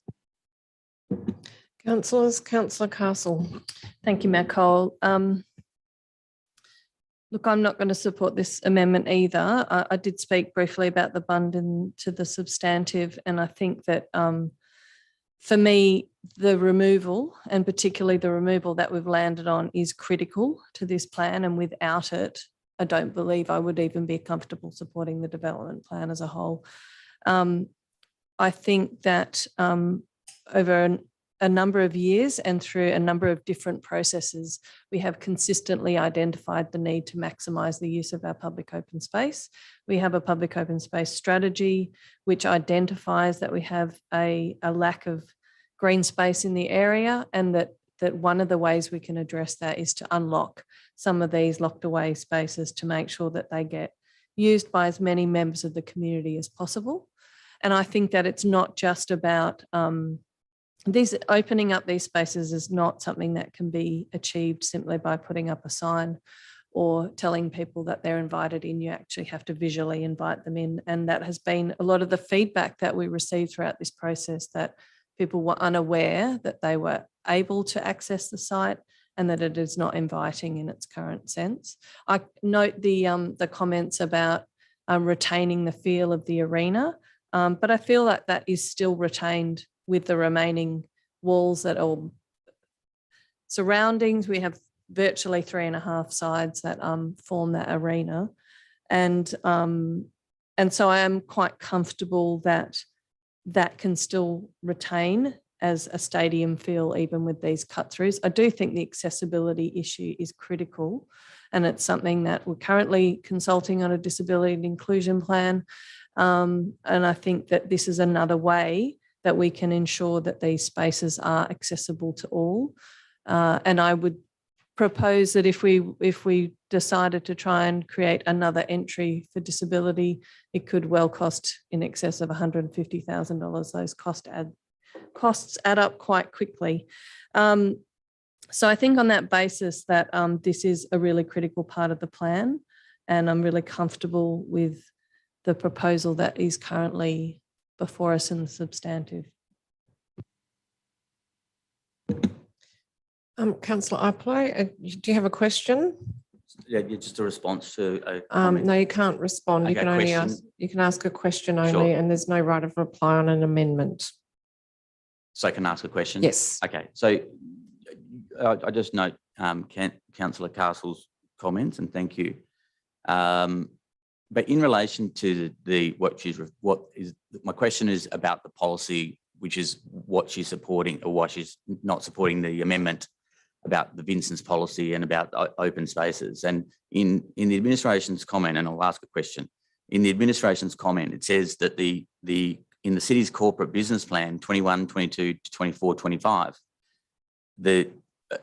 we enhance one of our city's largest sporting reserves, Britannia Road Reserve, so that more utilisation from clubs and the local community can be achieved. It seems to indicate that the opening... I'm just waiting for the question, Yep, Councillor Ipley. I'm getting to it. I'm sorry, Mayor Cole. That what the policy says is actually that you're opening up clubs to the sporting reserve, which is a massive hectare, like it's a massive reserve. It's not the other way around. So opening up... sorry, this is debate. So my question is she saying that is... And can you just use Councillor Castle rather than she? Okay, thank you, sorry. Is Councillor Castle's... my question to Councillor Castle is she... Sorry, look, I know this is all very new and we've got some learning to do. You can ask questions of administration. Yeah. You can't ask questions of another council member. Okay, thank you. Okay, my question to the administration in relation to the policy by which people are supporting Vincent's policy in relation to the parks. The plan in terms of the administration's comment is that it's about opening up the clubs to the reserve, not the reserve to the stadium. Can I just don't understand why, if that's the policy, why the club needs to be open to the reserve, because the club cares about the spectators. I think we understand the question. Thank you. Okay, thank you. Through you, Mayor Cole, I think that two of the main plans that we would be referring to is the corporate business plan. As you've said, the description of the works in the corporate business plan is to enhance one of the city's largest sporting reserves so that more utilisation from clubs and the local community can be achieved. So it's in, we're looking from that in order to increase the utilisation from the clubs as well as the local community through this development plan. The other plan that we would be considering through the development of this development plan is the city's public open space strategy that identifies a gap in provision of accessible public open space in kind of a lot of different areas throughout the city. One of those deals with Mount Hawthorn being a gap specifically with local public open space and district public open space. And there's some characteristics around those types of public open spaces. So it would be trying to kind of look at making sure we achieve everything that we do in our parks and reserves are looking at that gap analysis of the public open space strategy. That would be another plan we would reference. Just a follow-up question, if I may. Mayor Cole, thank you. So I guess in making the administration's recommendation on this point, yes, we want to support the plan that is in place in terms of open spaces and encouraging that, but did you consider in making your recommendation that you wouldn't want to pursue that at all costs if it was to in some ways lessen or diminish the function of the stadium itself as a spectator arena? Through you, Mayor Cole, yes. The plan that went out for advertising had the bund, that whole section of the bund removed. The comments we received was that would drastically impact the club. And then we also received comments from the community saying that they wanted it to be a more accessible space at Lidders Stadium. So to balance that, we have not had that whole removal of the bund and have created these access points as a balance, I suppose, going back to the corporate business plan to have that utilisation both from the club and the local community. And finally, my last question in relation to this matter. So in that consideration, did administration also consider the cost benefit in that decision at the $150,000 that cost warranted to pursue the open plan over the fit for purpose stadium? Through you, Mayor Cole, yes, we did, because I suppose because we have reduced the amount of the bund that would be removed, we have reduced those earthworks costs to what you see in front of you, noting that we are seeking council's approval of the plan, but not of those funds to be put into the budget at this stage. Councillors, anyone who hasn't spoken? It has to be a question if you've already spoken. With the surrounding residents, are they aware, and I presume the 34 consulted were local residents, use and are aware that there's 16 hectares attached to Lidders Stadium? Through you, Mayor Cole, although we did not ask this question through community consultation, I would be very confident to say that they would be aware that there is that portion of the reserve. And it seems to me in reading the consultations that the number one consideration for the City of Vincent with this development was for the local residents to gain access. I feel we're really not on target with our questions. So that was a question. Was it? Okay. Yes. All right. Did you? So was the number one target for the City of Vincent in discussion with leaders to gain access for the residents? Through you, Mayor Cole, no, I would say that our main objective was achieving the works description outlined in the corporate business plan for more utilisation for both clubs and the local community to be achieved. I'm not sure I understand the answer. Do you wish to ask another question? So in the hierarchy of need in sorting out the issues with Letus and to gain the $3 million, but also to gain support from the City of Vincent, what was the hierarchy of need? Which was put first? Through you, Mayor Cole, we did not make a decision to put the community over the club's needs or the clubs over the communities, but I've looked at to create a development plan that can look to achieve the needs of both of those groups. Councillors, anyone who hasn't spoken wish to comment on the amendment?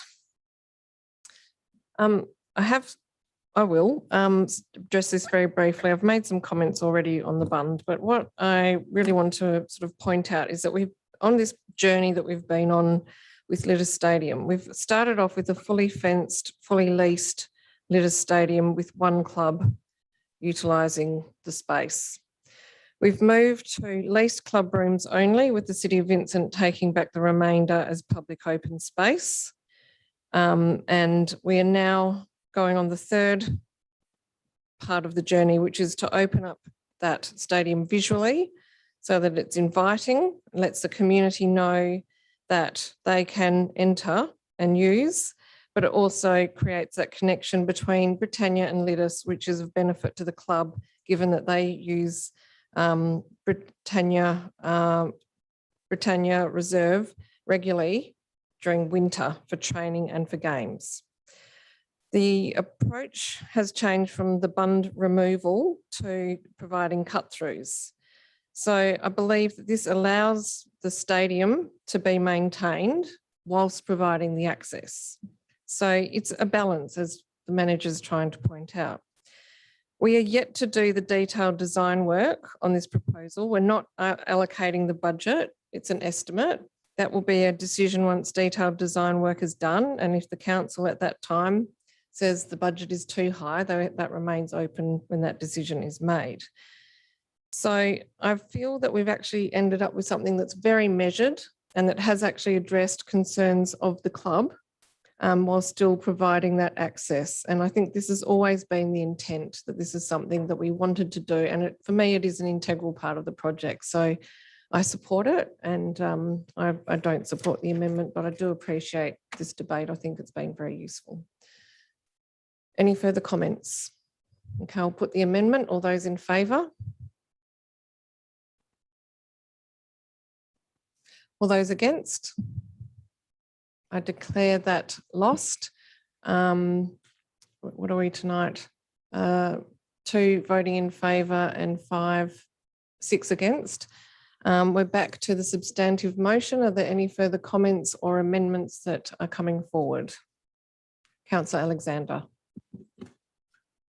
I just wanted to get myself clear, if you like, on the 72,000 worth of artworks, because when I put the question at the council briefing, it was said that there was a strong theme for some public art. And when I went and looked at the consultation, there was, would you like to see some form of art such as a mural included in the change room design?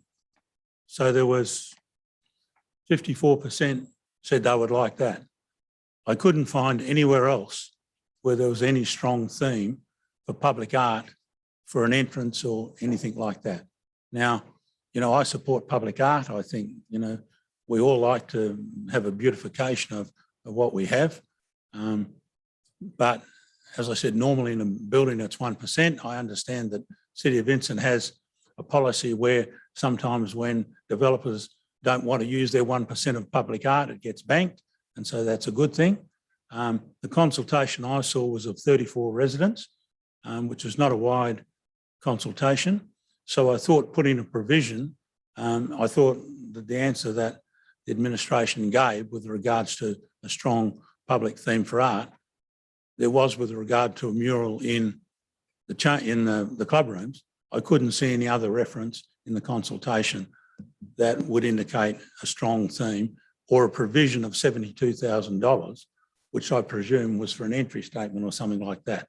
And, you know, together with 150,000 for the Bund and 72,000 provision for public art, it would seem a profligate amount. And if there's to be 72,000, one would hope that as councillors, we would look throughout the city of Vincent to determine where public art was best spent. Councillor Alexander, I was just wondering, because you've spoken to the substantive motion, I just wanted to ask whether, and I'm trying to, you know, create leeway here because this is tough when you first start, and it's a learning process. Did you wish to move the amendment or ask a question? Well, or did you just want... I would like to ask the question, other than the mural, which was put up and there was some comment in the consultation, where was the other strong theme coming through in the consultation? Because I couldn't find that. Through you, Mayor Cole, we saw that the mural comments were reflective of public art, with the mural being an example of a type of public art. The reason that we weren't specific on the mural was because there was further commentary on that question that did relate to a mural specifically, that perhaps the art element did not need to be a mural itself, but could be other art examples. So we were not specific with it being a mural, but looked at that being an art provision overall. Could I ask a question, Manager? I'm just interested in terms of budget. I know it's difficult when you don't know the size of the wall that you might be looking at, but what's the rough, do you know, I know you're not the arts officer, but within your area, do you have an idea of the costs of murals generally? Even if we just think about the Sue Tempest mural that's recently been painted on the View Street building? To you, Mayor Cole, we did provide in the briefing notes some examples of some public art provision and the costs associated with those. The only one that we have that is a mural was costed in 2020 at $35,000. That was a large scale mural. So with the art expertise that I have, I would say that this on the change rooms could definitely be done for that amount, if not less. The reason that we provided more of a provisional sum was because of the commentary regarding perhaps a mural not being the best arts outcome. The other examples that you'll see in the briefing notes for things that are more sculptural elements are far more expensive, and it is a provisional sum looking at what we would see as best practice to provide a piece of art on a reserve of this scale. Okay, thank you. Are there any further comments or questions on the substantive motion? Can I propose another amendment? Yes. Yep. A motion for amendment to defer on the basis that I think there seems to be some disagreement on council, even in the minority, about what the primary purpose of the spend is. And given the fact that the community engagement was minimal, 34 people, I think that, and that the questions around the Bund weren't. Sorry, this is a procedural motion, so just need to. Just exactly what the. Yeah. So, okay, so on the deferment on the basis of more community engagement. Okay. Is there a seconder for a deferral procedure? It's been seconded by Councillor Ron Alexander. I now need to call a vote. All those in favour of deferral, please raise your hands. All those against? That's not carried. We're back to the substantive motion. Are there any further comments on the substantive motion? I'll put it. All those in favour? All those against? I declare that carried with Councillor Ipolo and Councillor Alexander voting against.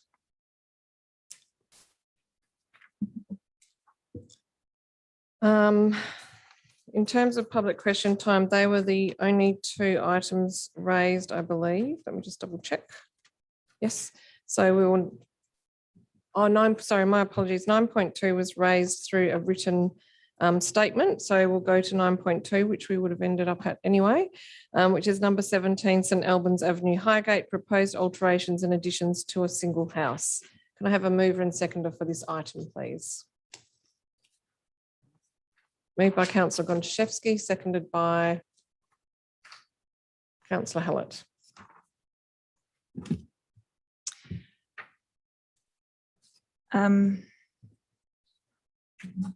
I'm ultimately supportive of this item of development application in a character retention area. The city's first character retention area, I believe.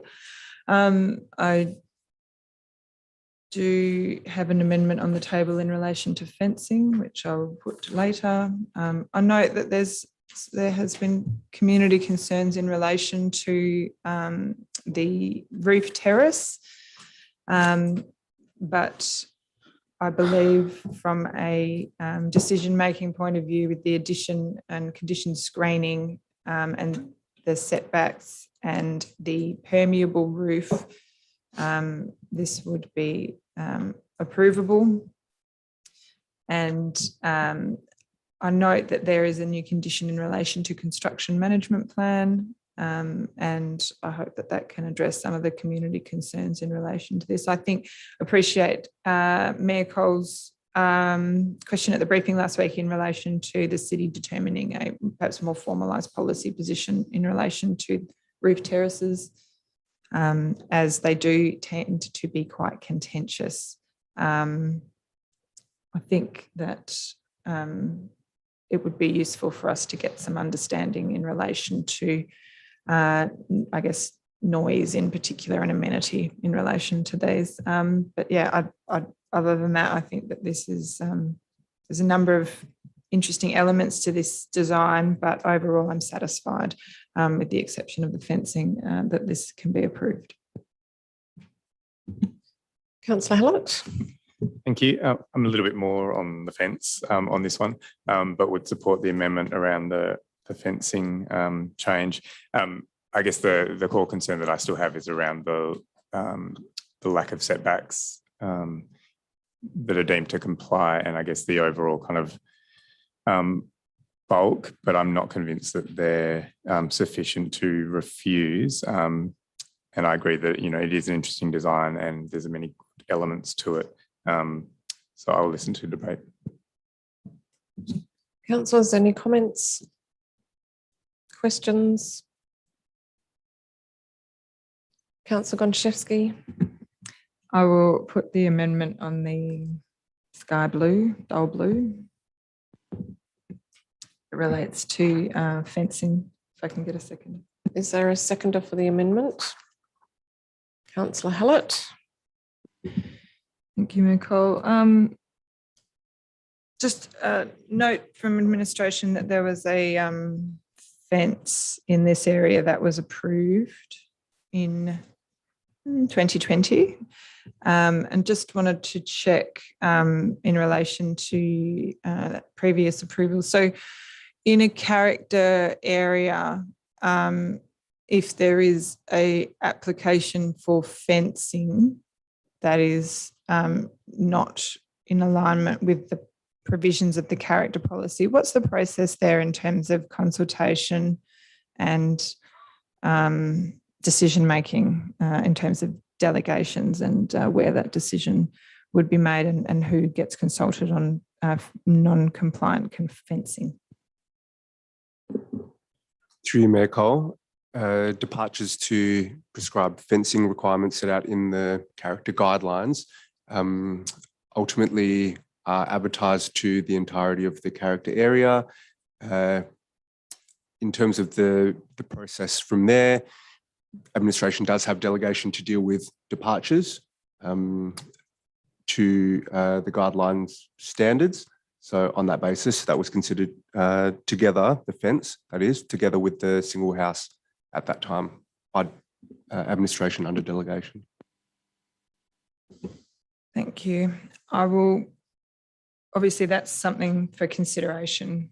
I think next time we discuss the delegations in relation to character areas, but I do note that the extended advertising provisions does provide, I guess, perhaps some more surety that these that there's no negative sentiment. However, I just am ultimately not of a view that it can be demonstrated that the fence as proposed is in line with the desired streetscape outcomes for the area, because I think that the policy is fairly clear about what the desired streetscape outcomes are in relation to fencing.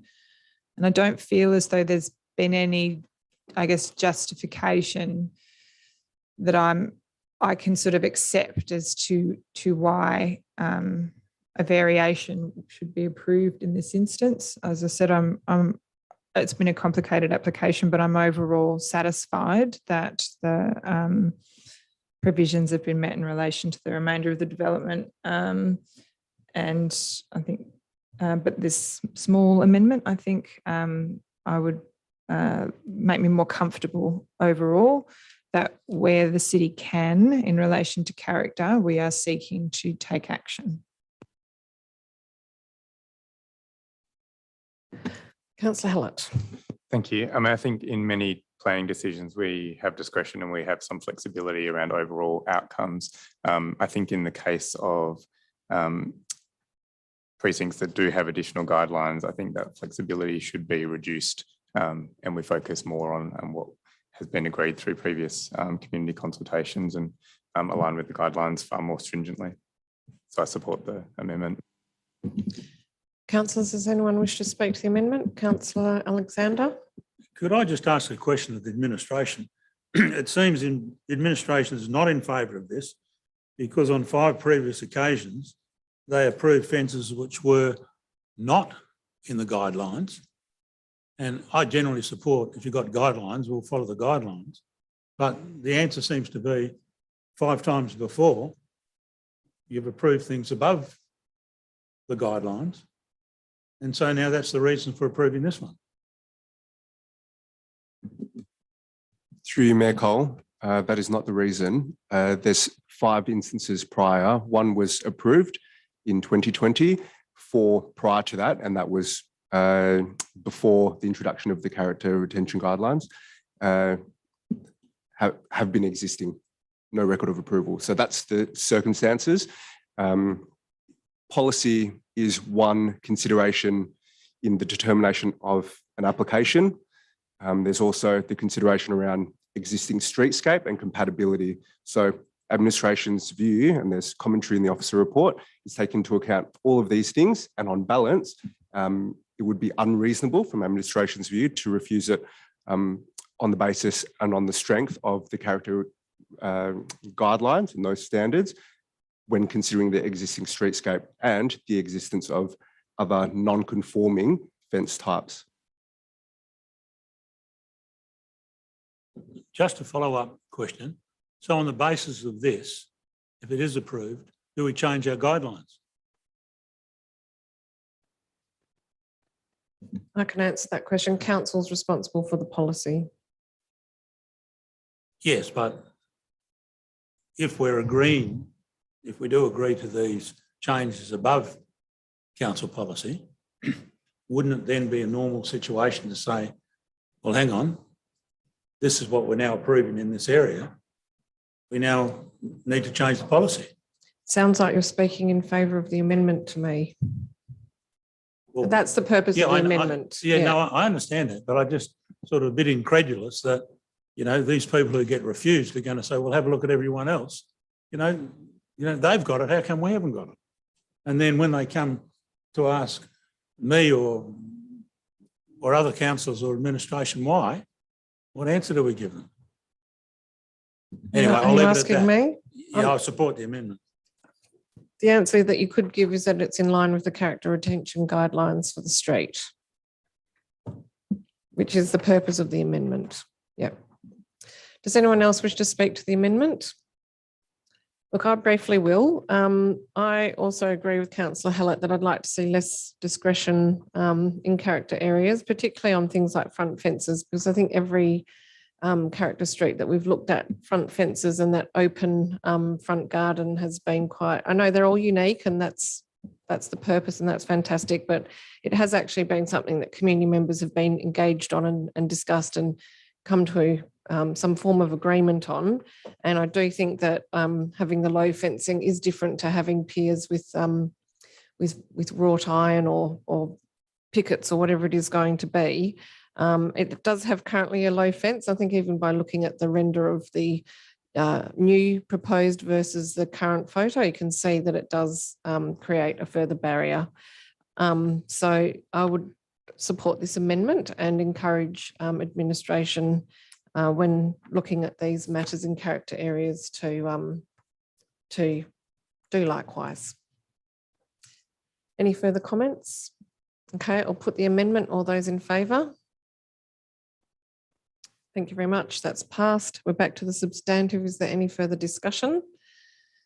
I just wanted to make a few comments in relation to the feedback from the residents, because the residents, the neighbours are upset about this development, and they have raised issues by writing written statement twice. One of the neighbours is upset about the proposed 1.6 metre screening on the eastern boundary.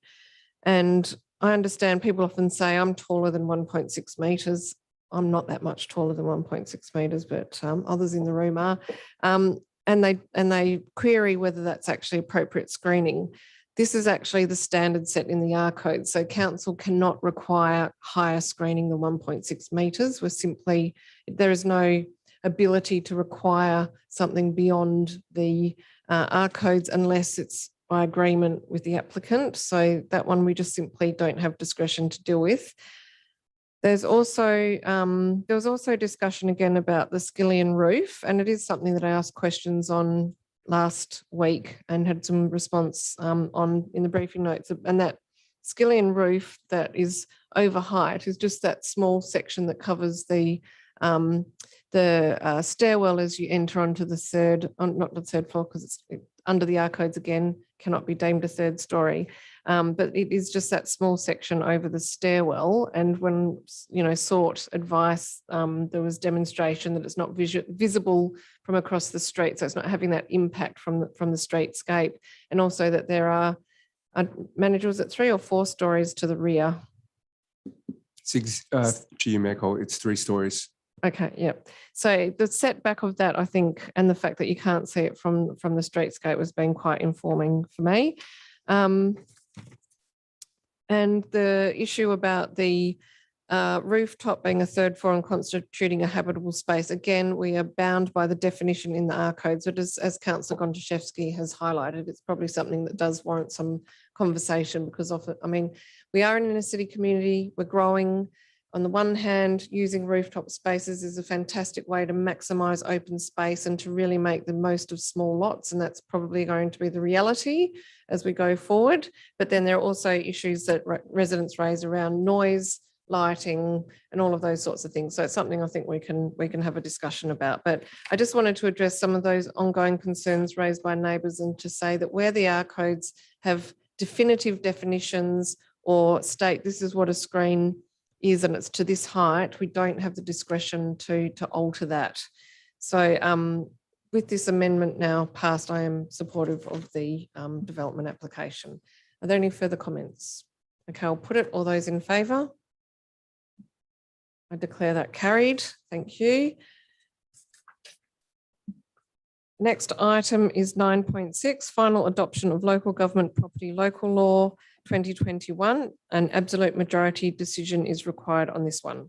Can I have a mover and seconder, please? Moved by Councillor Hallett, seconded by Councillor Castle. Thank you. Happy to support the administration's recommendation. And it's good to see the continued, chipping away at our agenda around non-smoking places and seeing that being put out. Thanks. Councillor Castle. Thank you, Mayor Cole. Yes, happy to support and appreciate the information that was provided in the briefing notes. They weren't strictly related to the amendments, but they gave me a bit of context of how we're operating. Thank you. Councillors. No, I have no comment with this one. Thanks, Nicole.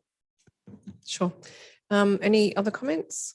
There's just one thing I did want to address. I did have a chat with David Bell from the Perth Voice during the week, and I noted that in the article published on the 12th of November, there was discussion about the Department of Local Government notifying Vincent that State Parliament might not approve such powers in perpetuity, as the power could potentially be used to ban smoking in all thoroughfares, either in one resolution or gradually, and raising concern that once approved, the power would not be subject to parliamentary scrutiny or disallowance, meaning the Parliament can't block a determination if they believe it is inappropriate. So I spoke to the manager of Wellbeing and Built Environment. Wow, I'm so happy. He'll be happy. And did clarify this. And my understanding is that following that feedback from the department, the definition has been narrowed to the kinds of places where smoke-free determinations can be made. So this is limited now to an activity centre, which is like planning speak for a town centre, a public open space that is local government property, which I believe we already have as smoke-free, a thoroughfare adjacent to a business or facility where there is an activity that caters for children and or young people, and a thoroughfare adjacent to a business or facility where trading with an outdoor eating area is an extension of food premises or licensed premises. So we also already have no smoking in our alfresco area. So I just wanted to clarify that, because it's not an unending power that we can simply say, we'll just make the whole of the city of Vincent smoke-free. It is actually defined in the local law based on that feedback that came back from the department. That was all I had to say. Are there any other comments or questions on this item? Okay, I'll put the motion. All those in favour? Declare that carried. Thanks all. That completes the strategy and development items, and we will move on to infrastructure and environment. Item 10.1, review of memorials in parks and public reserves. Is there a mover and seconder for this one, please? Moved by Councillor Castle, seconded by Councillor Arplo. Thank you, Mayor Cole. I'm supportive of the officer recommendation, but I do note there is an amendment on the table prepared by yourself on the green, which I'm happy to move once other council members have had their say. Councillor Arplo. I'll reserve my right to speak at the end. Thanks. This is a good question, because I've been reading the meeting procedures local law, and I believe it's only the mover that can reserve. Oh no, the seconder can reserve their right. Sorry, I was confused. The mover can't reserve their right and the seconder can reserve their right. See, I'm still learning too. Thank you very much. Anyone else wish to speak on this?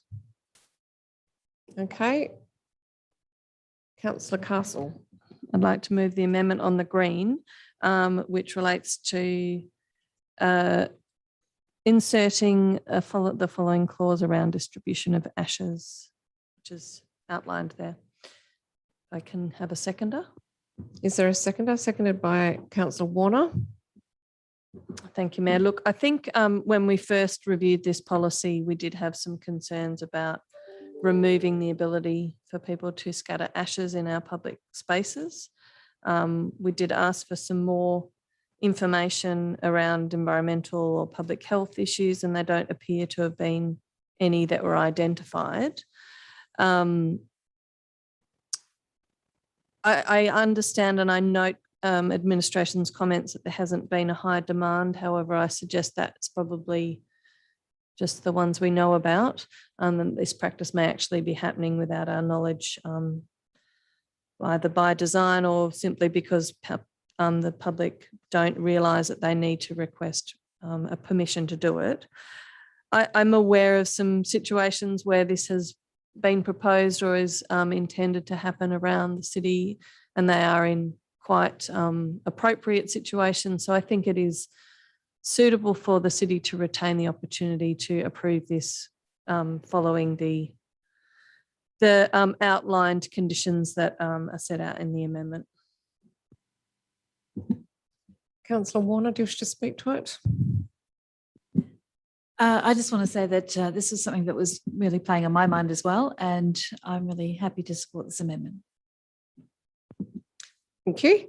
Councillor Arplo, you wish to speak? Yeah, I'm also supportive. Thank you, Mayor Cole. I'm also supportive, particularly about the discretion that we retain for this, because we all recognise in the Welcome to Country that there's Indigenous peoples have a very special connection to the land. And, you know, in those circumstances, absolutely, I would expect that we would want to grant our discretion for those types of requests. Thank you. It's an excellent point. Councillor Gonchevsky. Just a question. Clause 1.4 of the current policy says the city will not permit the scattering, burial or internment of ashes. This amendment seems to reinsert a clause in relation to the distribution of ashes, but doesn't seek to approve the policy subject to amendment of the existing draft clause. Or maybe I'm missing it. Would I be able to just get some commentary in relation to that? So clause 1.4 in the draft policy says we're not going to permit this. And I'm presuming that we're still going to try and prohibit burial in our public open spaces. So we might still want to have that in there, but unfortunately can't amend an I'm not amendment. going to amend an but you can amendment. come back to I'm it going after. to just, yeah, foreshadow. So can we perhaps just get some advice? If you could have a little read there, Director, in the meantime, Thank while we deal you. with this amendment. Look, ultimately, I'm supportive of tidying this up. I'd be really supportive to just delete the word scattering in the draft policy, to be perfectly honest, because I just don't think that we'd ever really know if people did. And even if we did, I don't really think we'd be looking to remove it. But this amendment is, I'm happy to return to the previous version. And I guess now that we have a rigorous and fast-moving policy review schedule, this will be up in 4 years. And if we want to take one step further and make our policy silent on the scattering of ashes, we can do it then. Councillors, Councillor Alexander. Mine's just a question. Scattering of ashes, I think is good to speak with the Chief Executive Officer and get that permission, because you don't want them scattering ashes in the middle of someone's picnic or anything like that. But I'm unsure of the rest of the policy, because I don't think you want people then starting to bury ashes and have a memorial there or something. I think that's what you're sort of inferring. So do we have something in there that says, you know, we don't want you to bury them and have a little plaque or something? Plaques are prohibited in the policy. Okay. Yep. We allow for memorial benches and memorial trees, and they have criteria attached, which is things like you have to have had been a person of significance or to make a voluntary contribution to the City of Vincent. So there are criteria around that, but no plaques as you might find in a Pinaroo, for example. Okay, any further comments? Look, I'll just briefly speak to it. This is really the wording of the existing policy. It did have brackets that said after, I think, B, subject to the above criteria, which made no sense to me, because that criteria seemed to be way up in the policy and talk about, you know, trees, tree memorials and bench memorials, which did say you had to be a person of some significance in Vincent. So I didn't think that was applicable. Look, you could potentially remove it, but I do think this is probably a nice midway point, that if it suddenly became an issue that we're going down to Hyde Park and we saw people, you know, regularly scattering ashes into the lake, this would at least give the CEO an ability to say, look, you need to come and seek my approval. If someone comes to seek the CEO's approval, he can say, we'd prefer you not to do that in the lakes. We'd prefer that you do it at a non-peak time and a, you know, private way. So it does create the ability for, you know, that to happen and to deal with anything if we suddenly find ourselves becoming a memorial garden. So I thought this was a halfway measure, but I know there are people that are very objecting to cemeteries and very formal funerals. When we first talked about this, I talked about one of my husband's best friends who lives part in London, part in Wales, and he was able to take his father in a cardboard box and bury him in a forest. And for the family, that was just like a wonderful thing to do, because there's no headstones. It's very natural, it's sustainable. So there are people amongst our community that would have strong attachments to our parks and gardens. And these places are, are very special to people. And I think it's important that we don't clamp down where we don't have a problem. If it becomes a problem in the future, we can revisit it. So thank you. Sorry, Mayor Cole, just a quick question. Does the definition of person, deceased person, include a child lost before childbirth? Would that be prohibited, or would as this is written, would the ashes of that body be able to be still permitted under this policy?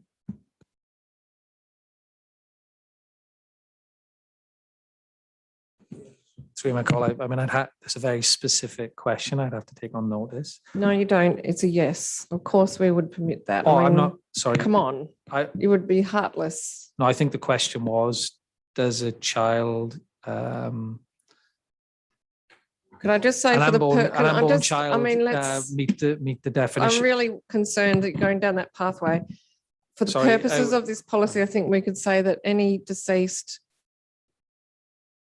being of any length of life would be treated the same, wouldn't we? Well, I support the mayor.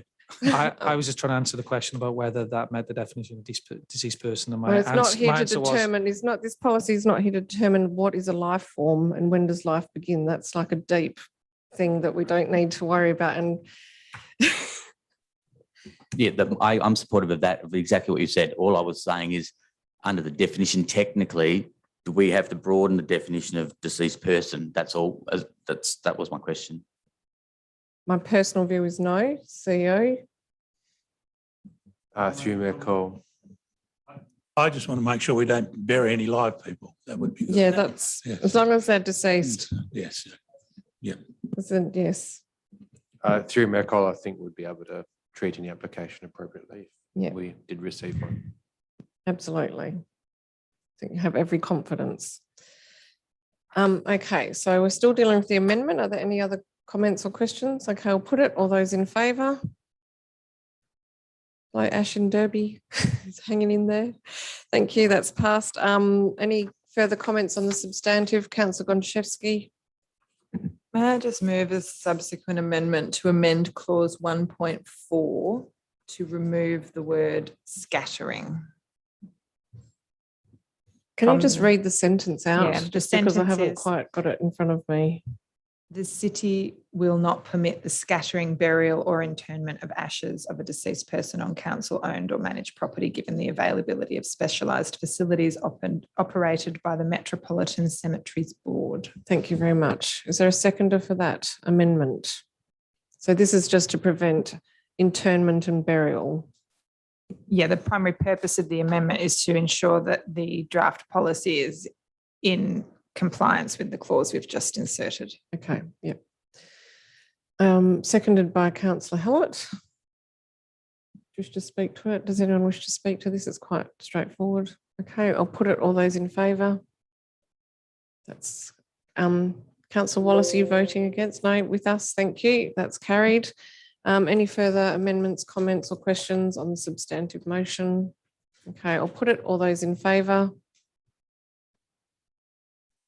I declare that carried. Thank you, everyone. Okay, item 10.2, asset management and sustainability strategy outcomes of advertising. Can I have a mover and seconder for this item? Moved by Councillor Gonchashevsky, seconded by Councillor Castle. So the city has ticked off this year, I think, on quite a number of long-term actions. And so I'm very pleased that we're at this point. It's no secret, I think we do as a council talk about it quite frequently, in that it's a position that the City of Vincent's in, and a position that a lot of sort of, I guess, local governments with similar aged facilities are in, where we have an ageing asset base where there really just hasn't been over time an adequate funding provision that's been able to be set aside for the renewal, maintenance and upgrade of those assets. And I am pleased this is part of an ongoing conversation. We have made some strides in this area, but this is an important piece of work that will then set the foundation for a whole bunch of other work in relation to getting our house in order, almost literally getting our house in order.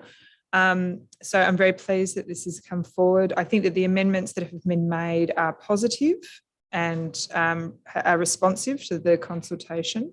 I am on the fly crafting some words in relation to the next steps. I think that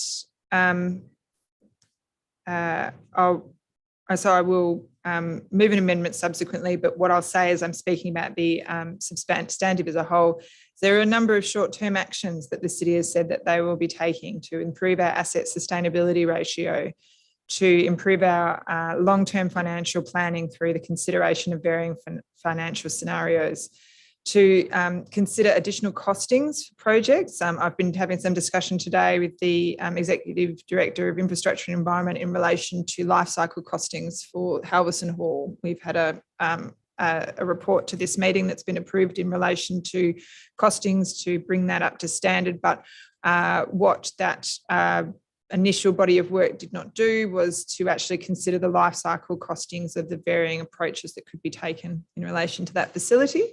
And so I think there's some more thinking there, and that is in line with this strategy.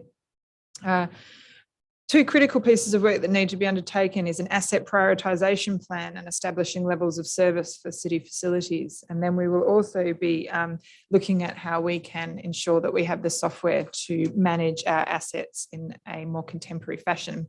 And because we are on a pathway to ever improve our community engagement, one of the short-term actions will be to undertake participatory discussions with our community to understand community value in comparison with a level of service in relation to our assets. So I think that those next steps are really great. I think that ultimately what I'm keen to see is a detailed implementation plan for those short-term actions. So I will put forward an amendment, but we'll give the seconder and others an opportunity to speak to the substantive if they wish. Councillor Castle? No? Councillors? Look, on that very point, I agree. I would really like to know where to from here, because in many ways the asset management and sustainability strategy was really like outlining the problem to the community, and we tried to be very open, put it out there, talk about the fact that we're a city that has significant major facilities and not a lot of ability so far to get a lot of investment from other tiers of government in things like Beatty Park, and that we have been chipping away at it ourselves, but then that then filters down and does have impacts on our ability to maintain our toilets, halls, and all the rest of it. So this was really about saying to the community, this is really where things are at. This is the pathway. And here, now that we've put this to you and we've talked to you about the problem and how there are various ways to address this, and what do you think about that? And I think having the input of a community panel in this case was exceptional, because of the fact that this is complex and you can actually deep dive and actually get into the nitty gritty. When I visited the panel and checked in with them to see how they're going, they did say to me, this is very complicated. And I said, yes, I know. They said, every time we hear something, we want to ask more questions. I said, you'd be an excellent council member.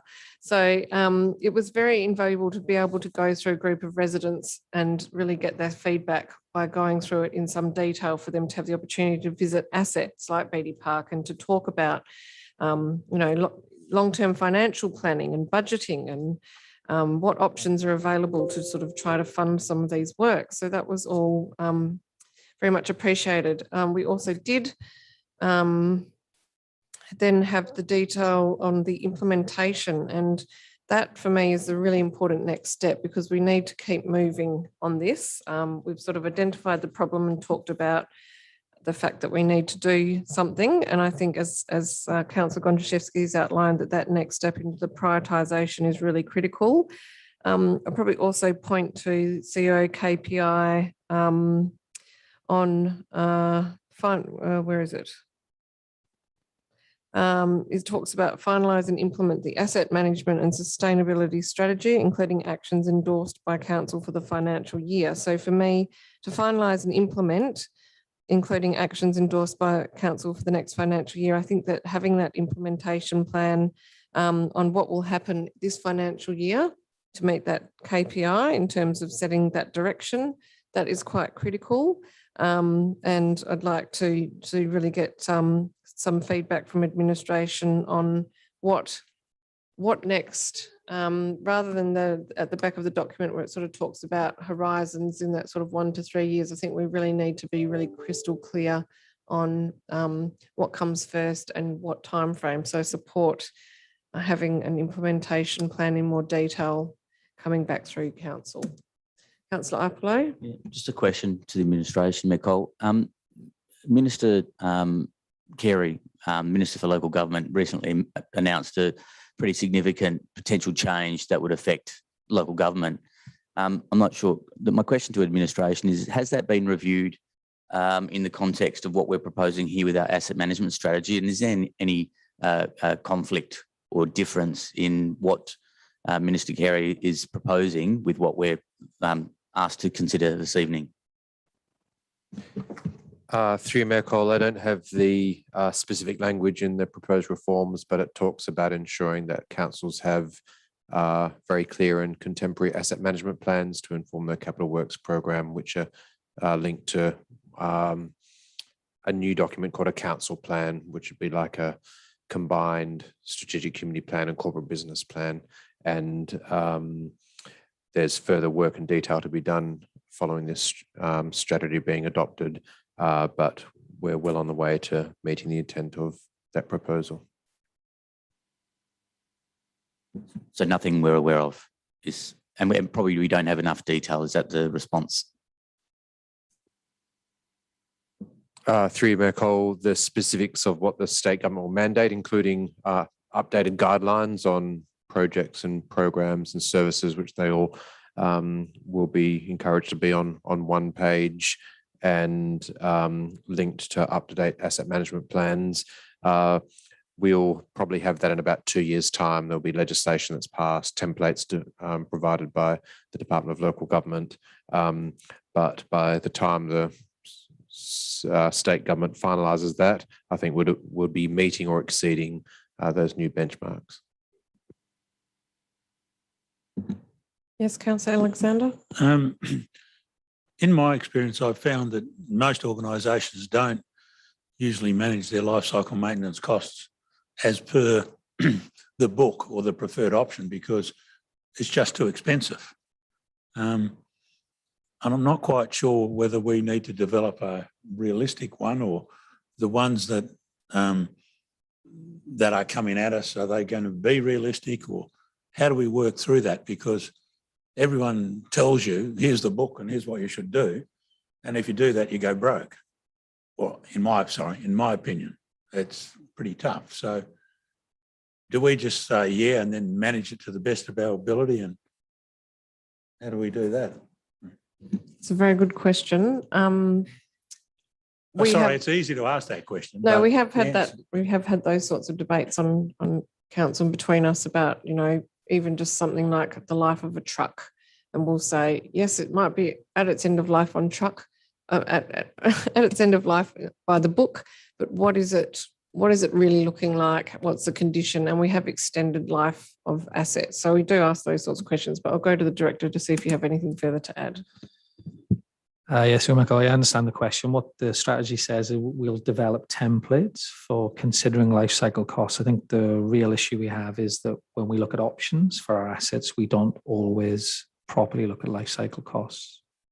So the particular instance that the Deputy Mayor and I have been talking about with Halverson Hall is that we look at one option, which is to spend money upgrading it, but there are other options. And we should look at the life cycle cost of each option, not just the upfront cost, but the ongoing cost as well, to arrive at the best decision. So what the strategy says is that we will consider those life cycle costs and develop a template to do that, which we don't always do at this stage.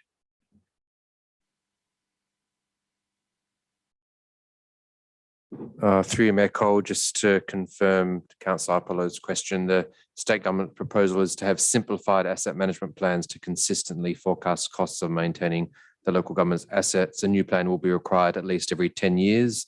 The local governments should update the plan regularly if the local government gains or disposes of major assets, and a template will be provided and methods of valuations will be simplified to reduce red tape. So this should help with some of what we're talking about and what Councillor Alexander talked about in terms of forecasting life cycle costs for very similar asset classes between local governments in the state. Councillors, any further comments? Councillor Gonchevsky. Thank you. I've circulated via email, but I'd like to move an amendment to add in 2 additional points that Council requests the CEO prepare a detailed implementation plan for short-term actions in the asset management and sustainability strategy to present to the December 2021, I should have said council meeting, but maybe it's inferred. And then 2, request the CEO include a project plan for the sport and recreation facilities plan as part of the implementation plan for the asset management and sustainability strategy. Is there a seconder for the amendment? Seconded by Councillor Hallett. Look, the short-term actions in this plan are 1 to 3 years. And I've been having some discussions around what our next steps are. I asked some questions at the briefing note, and I think that I need to be clear that this is a priority for me. I'm not interested in spending the extended period of time we've spent getting to an asset management strategy to then not do anything about implementing for a period of time. So I think, you know, we strike while the iron's hot. We need to have a discussion with council as soon as possible, and we need to develop an implementation plan. Now, obviously, plans get revised and refined over time, but I would think that we should be able to really have an understanding of next steps, given that we have we've had this draft plan for some time, been doing our consultation, and this sport and recreation facilities plan has been on the agenda for a period of time as well.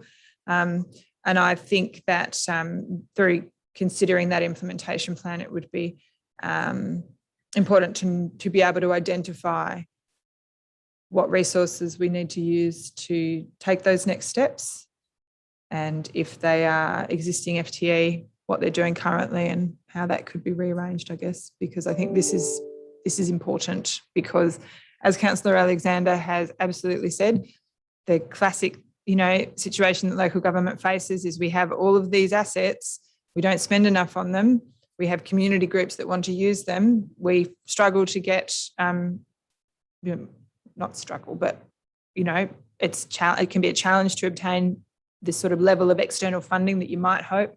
We don't have a huge tract of industrial land that we can gather, you know, large volumes of rates. We don't have, you know, skids and skids sitting in our reserves. We have a residential rate base, and we really need to be able to understand what our priorities are, to what standard, to what level of service we're going to actually have our facilities. And that's a key part of the discussion. You know, is it bells and whistles every, you know, 5 years, or is it, you know, that we're going to have a different level of service for certain facilities? And that's a really important discussion that I'm keen to get started with as soon as possible. Councillor Hallett. Thank you. I agree that it's very important to commence. I am just wondering if the CEO can provide any comment on the feasibility of a detailed plan in 1 month.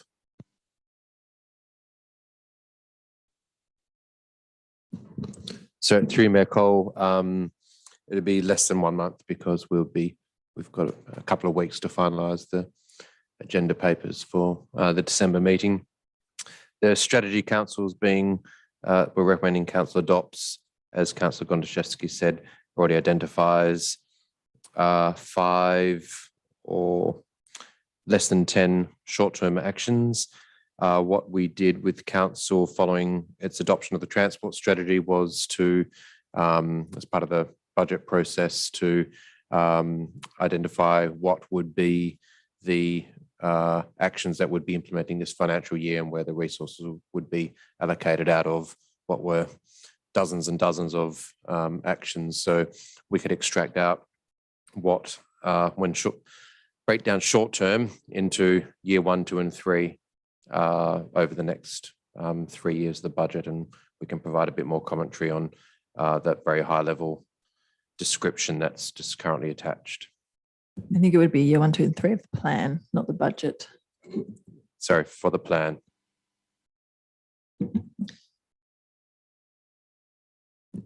Oh, just to clarify, I think that what is being requested in the amendment is more than just assigning a year to each of those things. It is to break them down into some high level tasks and probably plot them against things like some key milestones that would need to be undertaken in terms of activities or exercises, strategy sessions, etc., so that they could be then slotted into the varying calendars for that engagement piece particularly. CEO, is that possible by December? With that level of detail? Through Mayor Cole, the level of detail is just determined by the amount of time. So if we can do our best, but it won't be very specific on some of the things which haven't been defined in that level of detail at this stage. Would it assist if further clarification was required on these specific short-term actions to limit it down to perhaps 2?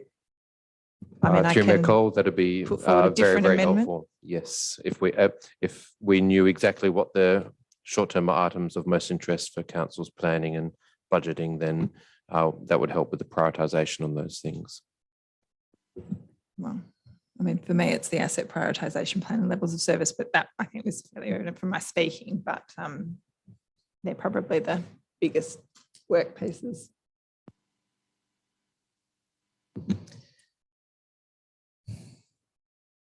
We just do need to be very clear on what it is that we're asking for and what it is that we're getting in response. I guess there is an option that this responds to the amendment if it's adopted, and that it comes to December, and then we can take that information and then seek further refinement. That is one pathway.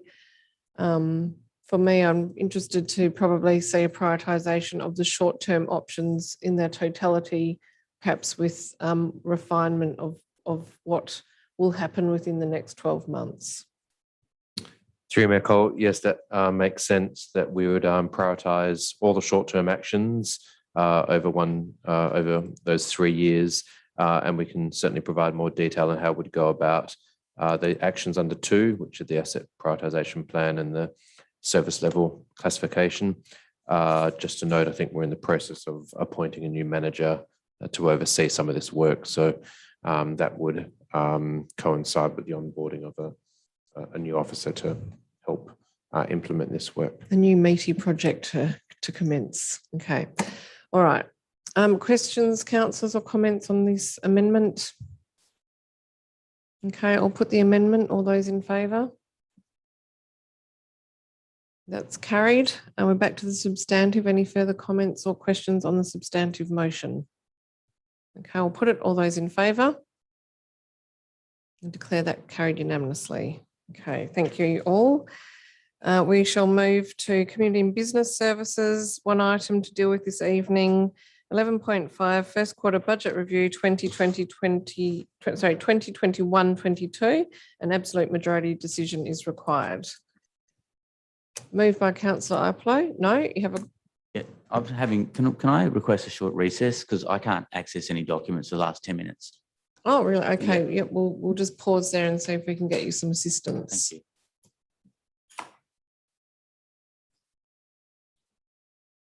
you. One trick if you get really stuck is to access the internet version, Right. which doesn't help you for confidential attachments, but it does give you the bulk of the agenda. Okay. Thank you. Thank you. So sorry for that. I turned it off.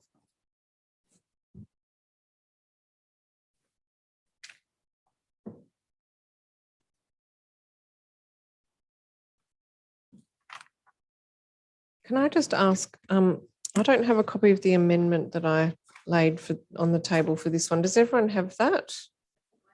A white piece of paper?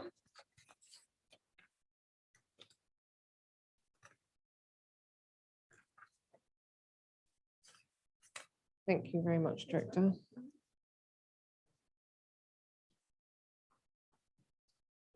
While we're pausing, can I ask, I don't seem to have access to updated confidential attachments. We referred to a couple of extra applicants for the advisory groups and they don't seem to have come through, but it might just be on my system.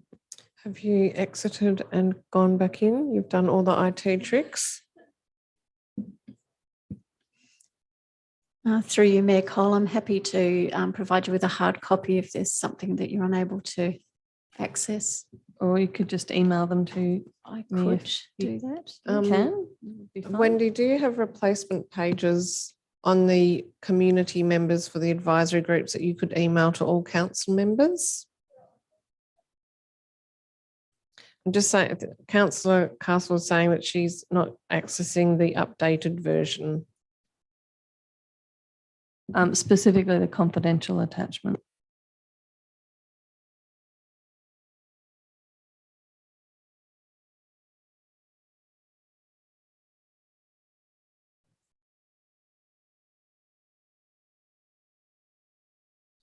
How are you going there, Councillor Uplow? You back in? Okay, all right. All right, well, we'll come to that, but maybe Wendy can have a look in the meantime. So we'll keep moving. So we're dealing with 11.5 first quarter budget review, and I was calling for a mover and seconder for this item. Come on, people, we've got to finish the meeting. Moved Councillor Hallett, seconded by Councillor Castle. Thank you. This is, I'm happy to support the officer's recommendation. I know there are some amendments which I'm happy to support. This is always a really important time to relook at where the city's finances are heading and some of the changes. The last few years have been difficult and, you know, we've not always been able to track what our expected expenditure and income has been. So these are really important opportunities to relook at priorities and see if there's some rejigging that needs to be done. I know that there has been some increase in capital expenditure budget noted, particularly around Beatty Park, and there's an amendment on the table for that. Thank you, Councillor Hallett. Councillor Castle. Through you, Mayor Cole, yes, thank you, I agree. I think it's a really good opportunity to review where we're at. I do note the amendment on the white, which I'm happy to move, but also happy to see if anyone else would like to speak before that happens. Are you moving the amendment?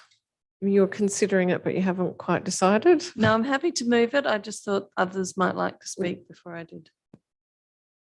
Would anyone like to speak to the substantive motion before an amendment is brought forward?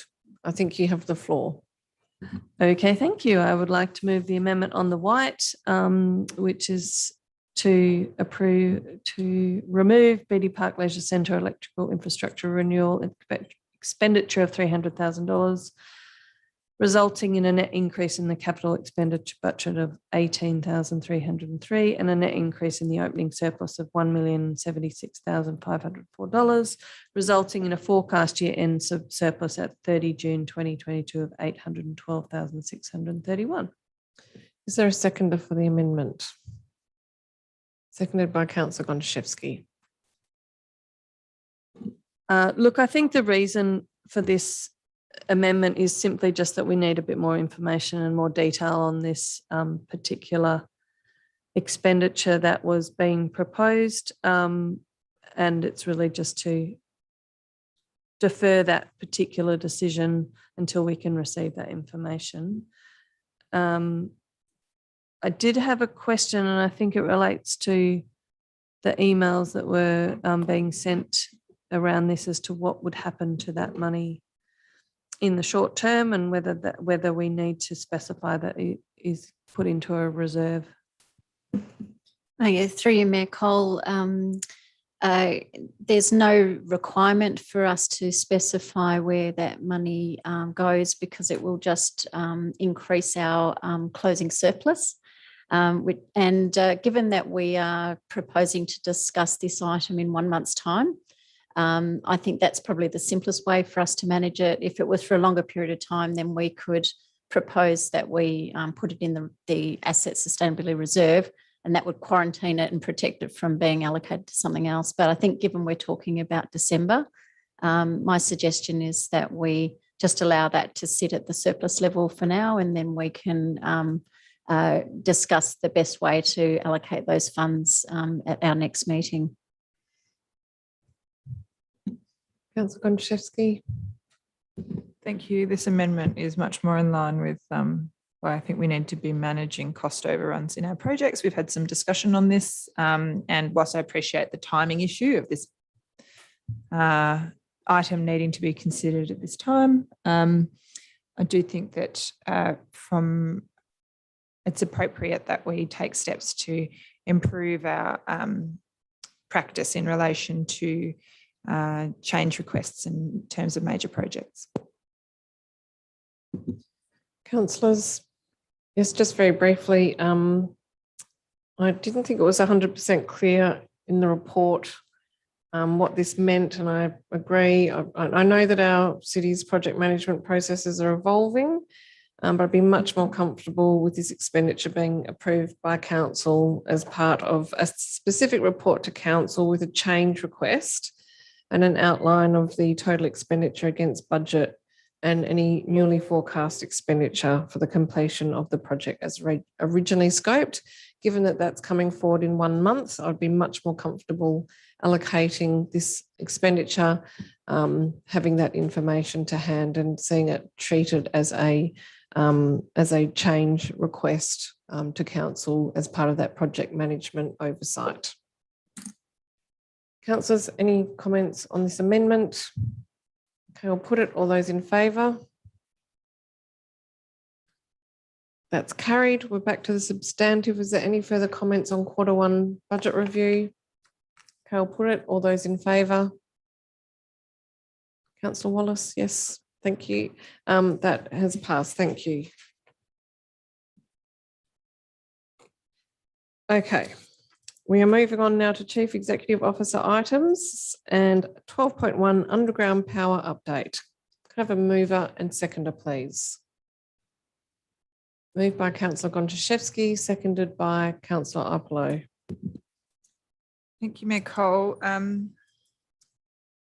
think that, hold on, I'm trying to find my notes on this.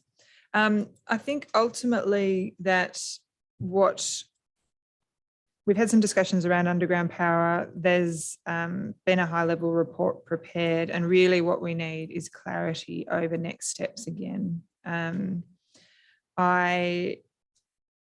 the basis of my consideration of this item, I'm very happy that we would prepare a business case. However, I just wanted to clarify the wording in relation to item 3. In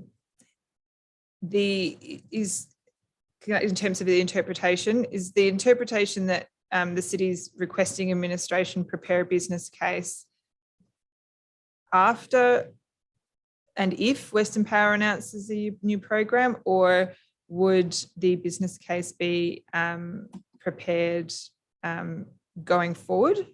And that may then align with such an announcement should one be forthcoming. Through you, Mayor Cole, just to clarify, the wording is only to suggest the business case be prepared if we are advised by Western Power that there's a program that we would be able to participate in.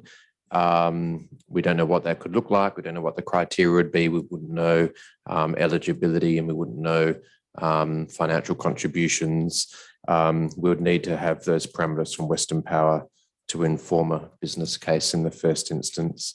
We don't know when that's going to be. It could be next year, and it could just be announcement of further pilot areas for their RUP and NRUP programs. So instead of coming back to council, if and when there's announcement, we're suggesting that we would start working on a business case as soon as we know what a new program looks like. Okay, so I guess in relation to the potential expansion of the existing pilot program. So one would presume then that if we didn't have a business case or some of those behind the scenes questions in relation to any proposed model hadn't been answered, that the city would not be in a position to proceed in relation to if there was any potential of the city being a pilot, we wouldn't have actually had a vehicle by which to consider the mechanism under which we would be able to participate in such a pilot. So essentially this, because I think that the item, it's in the report, but I'm just trying to recall, essentially was requesting a report around underground power, I guess, in the absence of state government approach. And this report is essentially saying that in the absence of this, a new state government program, that the city is recommending that the administration is recommending that the city does not form a view or have any sort of policy in relation to underground power within the city. Is that correct? Through Mayor Cole, the consultant's report suggests that we make ourselves ready, but not proceed with any further detailed work pending the announcement from Western Power on what the criteria for a new program is. I think the sector was probably expecting another round of the SUP, which has been going for a long time. We're now expecting a change in approach from Western Power, which would be much more likely to be something that the city could participate in. I appreciate that. However, I'm still unclear as to how the city would propose to move forward in terms of determining a model for underground power, which might include how such a model could, have getting to a decision point in relation to a preferred approach for funding, which I think was something that, so to get to a preferred approach for funding in the absence of actually undertaking that work in relation to preparing a business case. When I attended the briefing,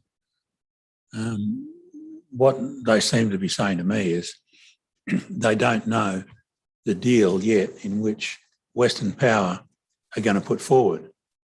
So it's pretty hard to prepare a business case on not knowing what Western Power is putting forward, but it would seem that with an older network, Western Power needs to be refreshing its network. So the City of Vincent would appear to be in a good position because the renewal of, renewal of underground power, and NRUP is network renewal. And I certainly know when I drive around the place, you see a lot of the poles with being supported and all the rest of it. So, but it's hard to prepare a business case until Western Power come forward with what the potential deal is. So, perhaps we can have a set of principles, but I don't think it's possible to actually have the detailed business case. That's a very good point. Would administration feel that the city could develop a set of high-level principles for an underground power model in the absence of perhaps the financial detailing that would be required to undertake a business case? Could I just get clarification about what sort of principles, about whether or not we're supportive or not supportive, or I'm not sure what the principles are for. Well, I guess the principles, through you, Madam Mayor, are looking at the affordability. Now, I don't know whether we want to keep that confidential because it becomes then a contractual deal with Western Power, and we wouldn't want to be putting any of those things up in lights. So I might just withdraw from the conversation at this stage. Okay, I think we're seeking to do something here. I think we just need to be, is it that we would like, because I think, I mean, we've had a really fantastic email today from Councillor Loden, who's raised a number of really good questions and has talked about things like, do we wish to say that we would sell an asset of a non-disclosed asset that we haven't sort of decided upon? I think, is it that we want to have a further conversation with council to perhaps refine those options? Is it that we don't wish to engage with the community panel or Western Power? I mean, we need to do both, but you know, do we actually need to look at the options within the consultant report and say, would we even consider selling an asset to fund underground power when we're already talking about dealing with our asset sustainability strategy and all the funding requirements that come from that? So is there perhaps a conversation that needs to happen with council, perhaps at a workshop to you know, as we do that principle setting, to then bring that back to council to say these are the principles that we wish to apply, these are the scenarios that would be prepared to engage when we get this further information, which is a sort of a middle point before we then go to business case. And I would suggest that perhaps not then going to a panel until council has outlined some of those parameters. Is that what we're seeking to do? I'm trying to still apply meeting procedures here, and we are being studied at the moment. Sorry, in state government terms, they'd call the underground power nice to have, not necessarily a need. So I guess as a council, we're looking at what are the needs and what are the nice to haves, and then determining what the council's attitude to underground power is. Because immediately when you talk to them and they go, yeah, what a great idea, but what are we foregoing in the want for that? So I would suggest that we probably have to do our own individual research and then come together as a council just to chat about what we found or what the administration has found, with the opportunity to go ahead, because in the end it is even very expensive, given that Western Power are probably now in a greater position to put more money in than they ever had before, because they need it as much as, you know, residents want it. So that's speaking twice on a motion, but I'm cutting you some slack, Councillor Alexander, because it's, you know, anyway, I think what we probably need to do at this point is look at the motion and perhaps just, you know, bring forward an amendment that would allow us to do what it is that we're seeking. Perhaps that could be a new clause 3, which talks about request administration engage with council on refinement of the scenarios presented and seek input on principles for establishing underground power in the city of Vincent. Then you could move to 3 could become 4, and then I'd probably suggest that we lose what would then be 5 could just disappear, and that would be perhaps at a later stage. Yes, CEO? Through Mayor Cole, we could, it's a little bit difficult to get too specific about the options until we know what the cost is and how much money we'd be looking to raise as the city, or how much households may need to contribute to undergrounding. But we can certainly start putting together a scenario for the long-term financial plan, which would then inform the annual budget process and the update to the LTFP for the budget process this financial year. Which will come through council for discussion anyway. I'm very happy to move an amendment along the lines of what Mayor Cole. Don't ask me to repeat it. Yeah. So the amendment would be to insert a new clause 3 to request administration to engage with council to develop high-level principles for, I mean, let's face it, we just need to, you know, for consideration of underground power in Vincent. I mean, And some of- further refinement of scenarios presented in the consultant's report. I was just reminded. That's right. Yeah, thank you. And further refinement. Then to renumber the existing 3 as 4 and to remove the existing 4. I'm just going to see if Wendy can share screen that so we can get it on the, get the text up on the screen.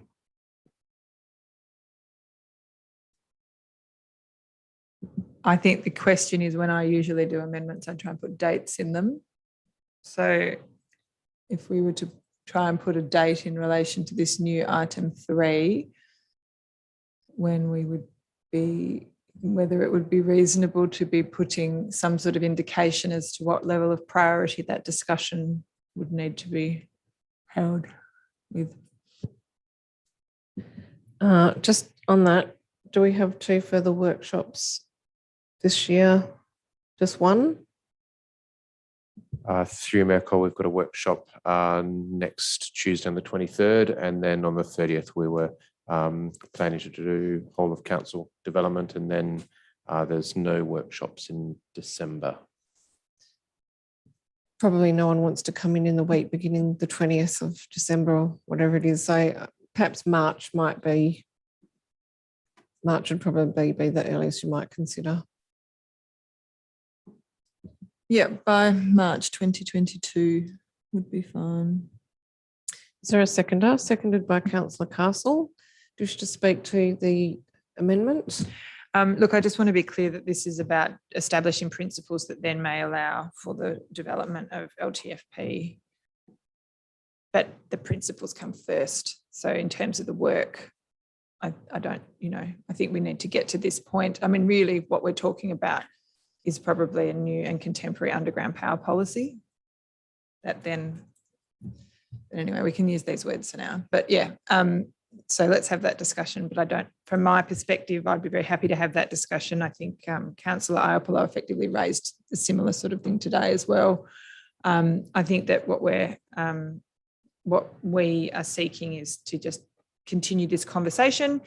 But the conversation is around principles and refinement of options and having that sort of discussions around the way that we can move forward, rather than that sort of detailed financial modelling, because we recognise that detail is not available now.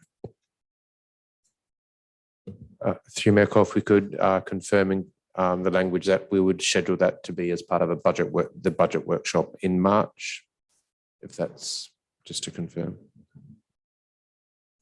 Can't amend an amendment, CEO, and I don't think you're able to amend an amendment with you. Just to clarify, okay. Well, yeah, yes, Councillor Iapolo. Just in relation to the amendment that's being proposed, it doesn't. The 3 is actually referring to the consultant's report, which we already have, but the key information is from the discussions with the CEO and Western Power.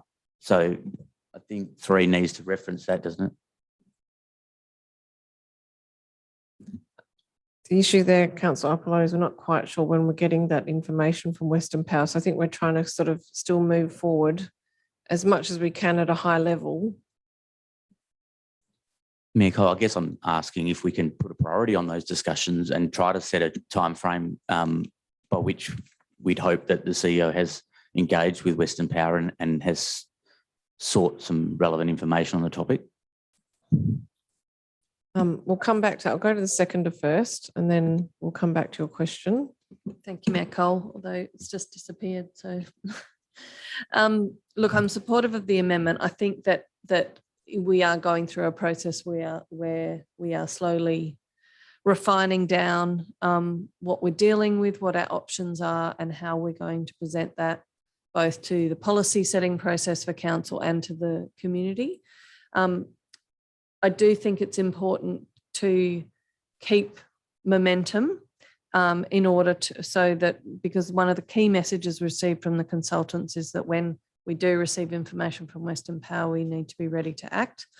And but I also think it's important that we're not taking too high level information to the community panel to get the best benefit out of their input, and potentially to have the most amount of detail to give to them. So I think this is a good step to keep the project moving along, but not to rush too far ahead before that detail is coming through from Western Power.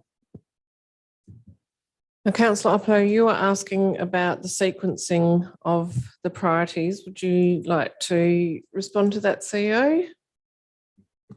Through Mayor Cole, we're hoping, but we don't know that we'd have further advice in the new year by the time of this March workshop in order to inform those discussions about whether or not the City of Vincent could apply for NRUP or whether a pilot had been extended to the City of Vincent. Wendy, would you mind just bringing the amendment back up so I can just have a quick look? So,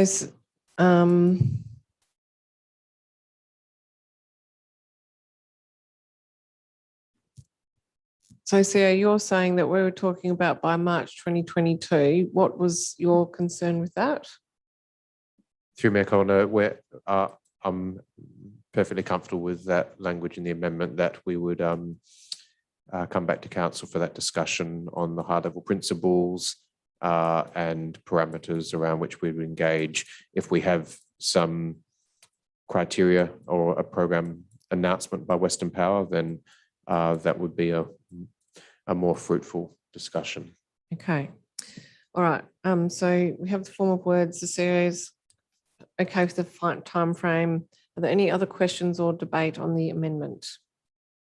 Okay, I'll put it. All those in favour of the amendment? All those against? Councillor Oppo, are you voting against? You've just missed the vote. You're thinking, we don't have a lot of thinking time. No, we've moved to vote on it. So you're voting in favour. Okay, thank you. We are back to the substantive, so there's still opportunities for questions if you would like to ask a question on the substantive motion. Or any comments of those who have not already spoken. Okay, I'll put the motion. All those in favour? Councillor Wallace? Yep, thank you. That's carried. Okay, thank you all. Got a bit more work to do there. Okay, we're moving on now to appointments. So the first set of appointments is item 12.4, which is the appointment of council members to Chief Executive Officer Performance Review Panel. We do have nominations on the white sheets before you. They may be stapled together. Mine was. So can I have a mover and seconder for item 12.4, please? Moved by Councillor Hallett, seconded by Councillor Castle. Any questions or comments in relation to this item? Okay, I will then put the motion. All those in favour? I declare that carried. That takes us to item 12.5, appointment of council members to the Metro West Joint Development Assessment Panel. We have again, perhaps I should have read that out for the record. Yes.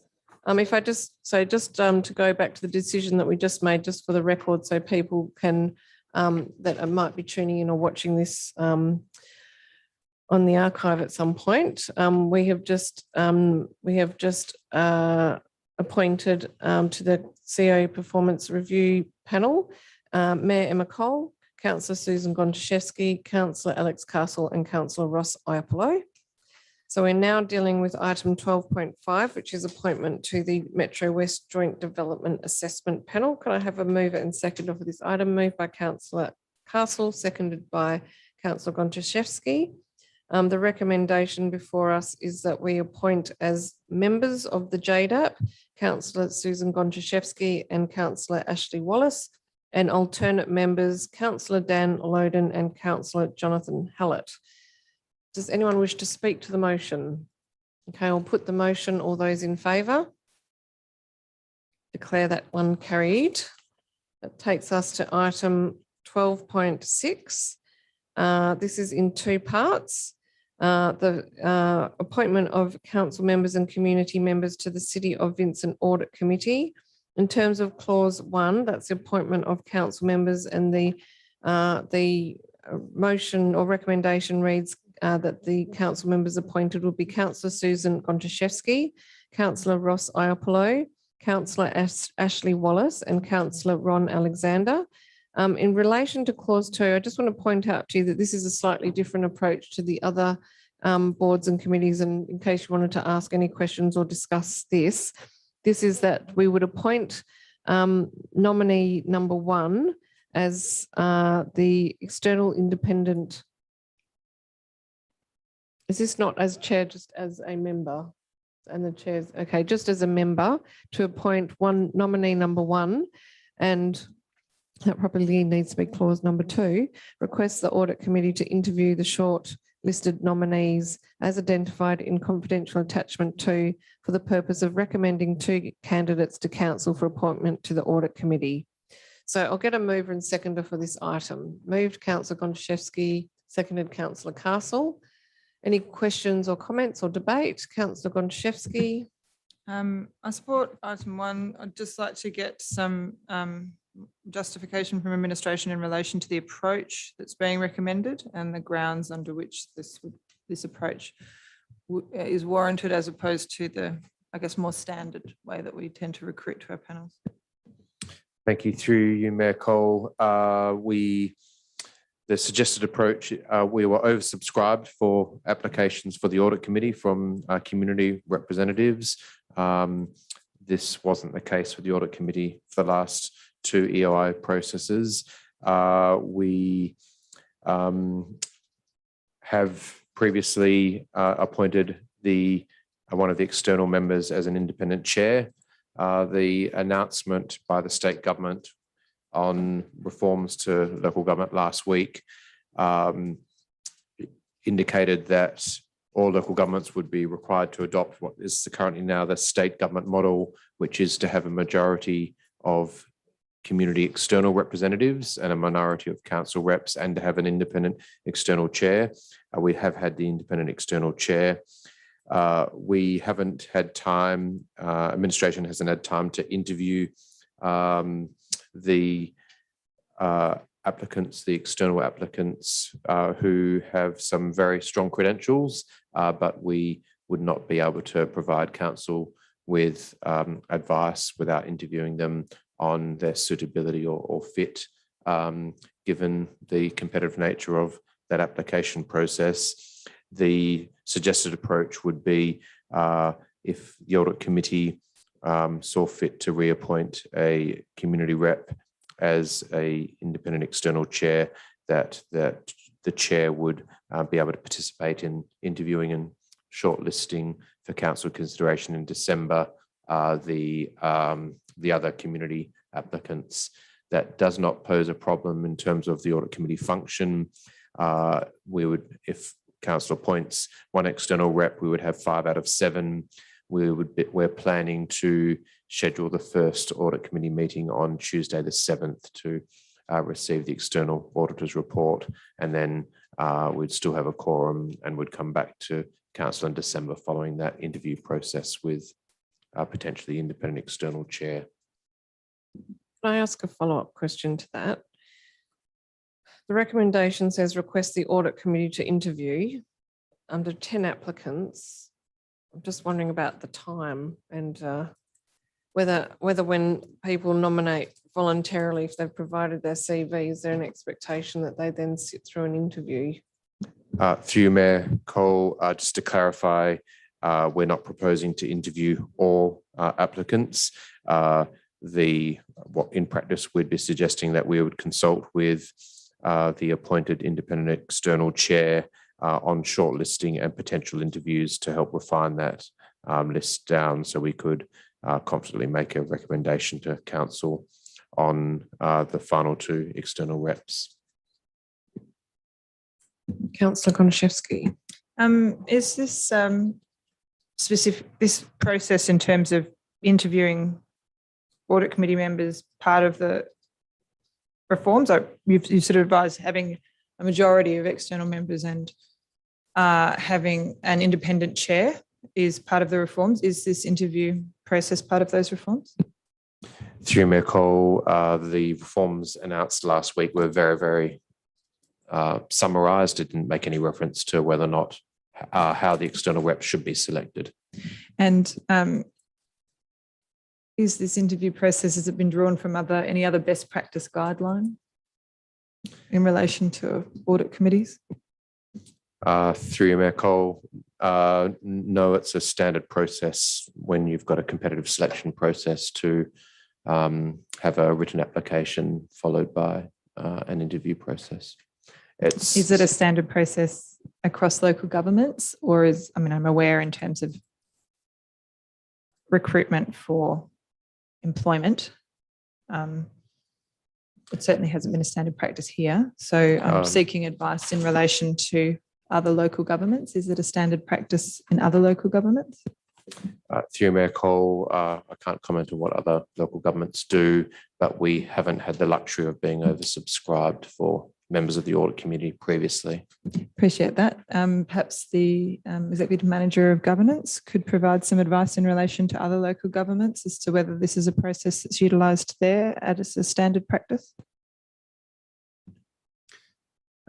Through the Mayor, having independent members hasn't until recent times been common practice.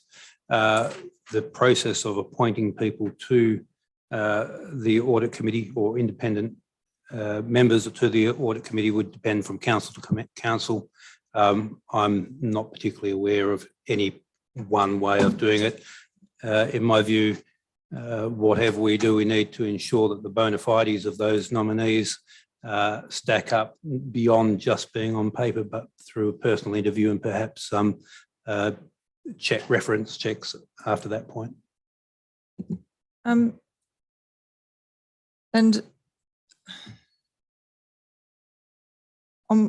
given that it has been standard practice within the City of Vincent in relation to our audit committees previously, on what basis is this drive for this new mandate for this process come from?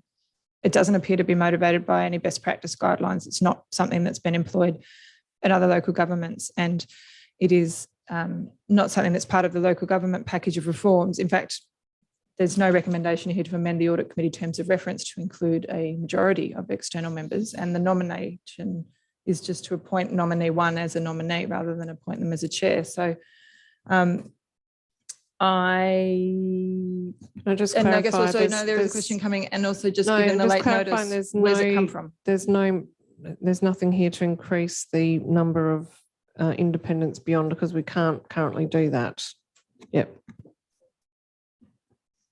Yes, I'm just wondering, this has come quite late in the piece. So obviously it's to undertake this interview process is, I think, we've got some fairly important work that we need to discuss in December. We've got reports coming and we need to talk about the audit. So I'm just, I guess I feel somewhat blindsided by this. It's not something that has come up before, and it doesn't appear to be in line with, sort of established or emerging practice. So I'd appreciate some advice. Through Mayor Cole, just to clarify, I did meet with the two community reps that were appointed by council last term. I didn't call it an interview, but because it was uncontested, so it wasn't a competitive process. But I did want to meet with the community reps to make sure they understood what the role was, to provide some advice on what an audit committee does within local government, and also talk to them about the time commitment and the expectations about what might be required of them to make sure that they were going into the process with their eyes wide open. That would be an opportunity. That was an opportunity for the community reps to make sure they were able and willing to commit themselves to this role, but also just to get a sense of whether or not they were suitable and qualified to undertake the role. And I guess, did you, as part of that process, establish that their bona fides stacked up beyond paper? Through Mayor Cole, we didn't do reference checks, and we didn't do police checks, and we didn't get a external validation of their qualifications. Can I just jump in here, because I'm looking at the clock and I'm thinking we haven't been beyond 10 o'clock in a long time, and I'm keen not to do that tonight.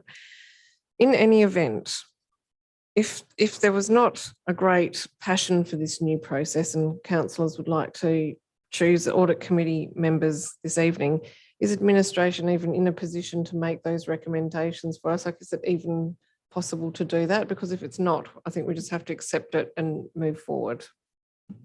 Through Mayor Cole, And we have to the ask council as a whole whether they're prepared to accept it and move forward. Yep, through Mayor Cole, all the 3 previous community reps reapplied for the role, and we have no objection to reappointing those 3 community reps. But So we we'd just be cannot- doing that on the basis that they are existing community reps.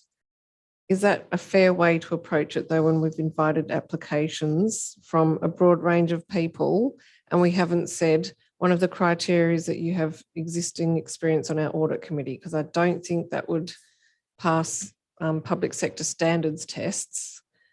I know we don't have them for audit committee because this is voluntary, but I don't think we can do that. Through Mayor Cole, that's why we're suggesting that we do a Okay. shortlisting and provide some opportunity to interact with the applicants, because So we just- only have their CVs on paper at this Okay, stage. so just to deal with this tonight, what you're saying is that if council wanted to nominate and make that decision this evening, administration would feel that they would only really be able to make recommendations on those that have already been on the audit committee, and it would then exclude those who haven't yet had the opportunity to have further discussion with the city. Yes, through Mayor Cole, if we had put out the EOI earlier, if we had an extra few weeks, then we would already have had, I would have already met with any applicants that would be suggesting that we present to council, but we haven't had that opportunity at this Okay, stage. well, look, I don't think that's a fair way to proceed. I don't see much other option than to proceed as requested by administration. I'll open it up if there's any further discussion on this issue before we deal with it. No, I just want to speak as a seconder. Can I ask a question as to, firstly, do you anticipate the nominee 1 who will have been appointed to the audit committee being a part of that selection process? Through Mayor Cole, yes, that was the premise of this process, that if they are the incoming chair or appointed chair, that the chair of the audit committee would be involved in those meetings with the applicants. And is the chair to be appointed by council or to be appointed from within the audit committee? Because if it's by council, then, and that's the premise on which you're including them in the selection process, should we not be appointing them as the chair now? Through the Mayor, with a formal committee of council, the committee selects its chair. Council has no role in selecting the chair. Okay, so it's not necessary for us to do that at this point. Sorry. At any point, the audit committee will appoint the chair. Thank you. I had a question around the number of independent members, and Mayor Cole, you just mentioned that we're not able to raise that number. Can I just get a clarification as to why, given that it's been flagged in those local government reforms, could this be an opportunity to change the terms of reference now? Through the Mayor, the legislation is quite specific as it is in the Act, which says exactly how the composition of an audit committee, which says that the majority must be of council members. If we chose not to do that, we'd be ultra vires to the Act, and that will cause some issues. Okay, thank you. So we'd It's a great anticipate reform, but it needs legislative. It needs to be legislated change. first. Okay, that's fine. Look, I agree. I'm not necessarily comfortable with the process, but I don't think that we have another option available to us that is fair to the applicants and would necessarily result in the best outcome. So I'm supportive of the amendment of the substantive. Councillor Hallett. Just a question, sorry if I missed it in the earlier discussion. What happens if you interview the other nominees and decide that there's 3 candidates that are better than nominee number 1? Through Mayor Cole, nominee number 1 could choose to resign from the audit committee.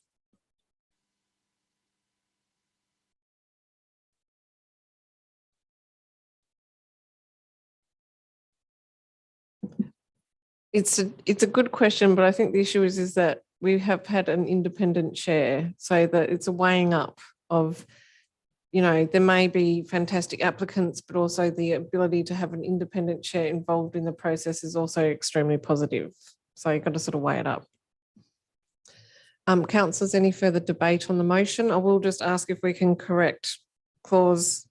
Oh no, that is right. Sorry, I'm misreading that because it's just should be clause 3, but it's just indented a little bit. Any further discussion? May I just ask if we could please consider the 2 points as separate items? Of course, we can do that.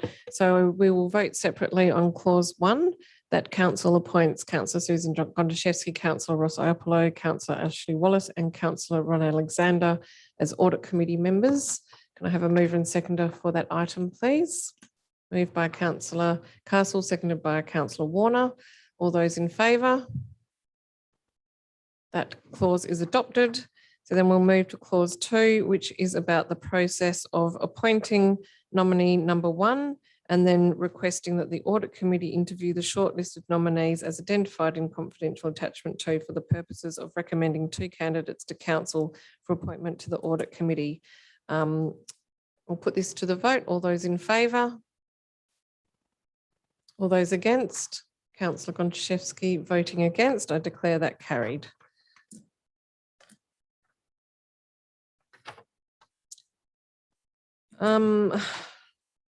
Just in relation to this item, again, we could probably deal with clause 1 separately.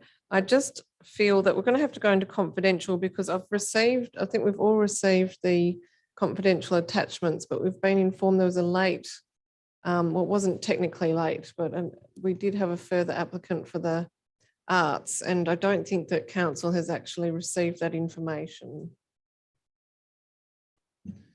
The documents were updated today, earlier today, so it should be on the official paperwork. I can pass it around to councillors now by email. It's just that we can't mention names or talk about anyone personally or discuss applicants without going into a confidential session. We can only talk about nominee numbers.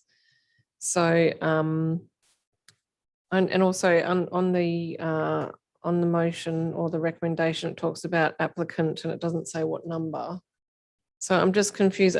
Was it that we were having a recommendation on 8 applicants, or was it that a further applicant was proposed to be added to? This is for arts. So I'm feeling like we're going to have to go into confidential to be able to iron this out because it's quite confusing.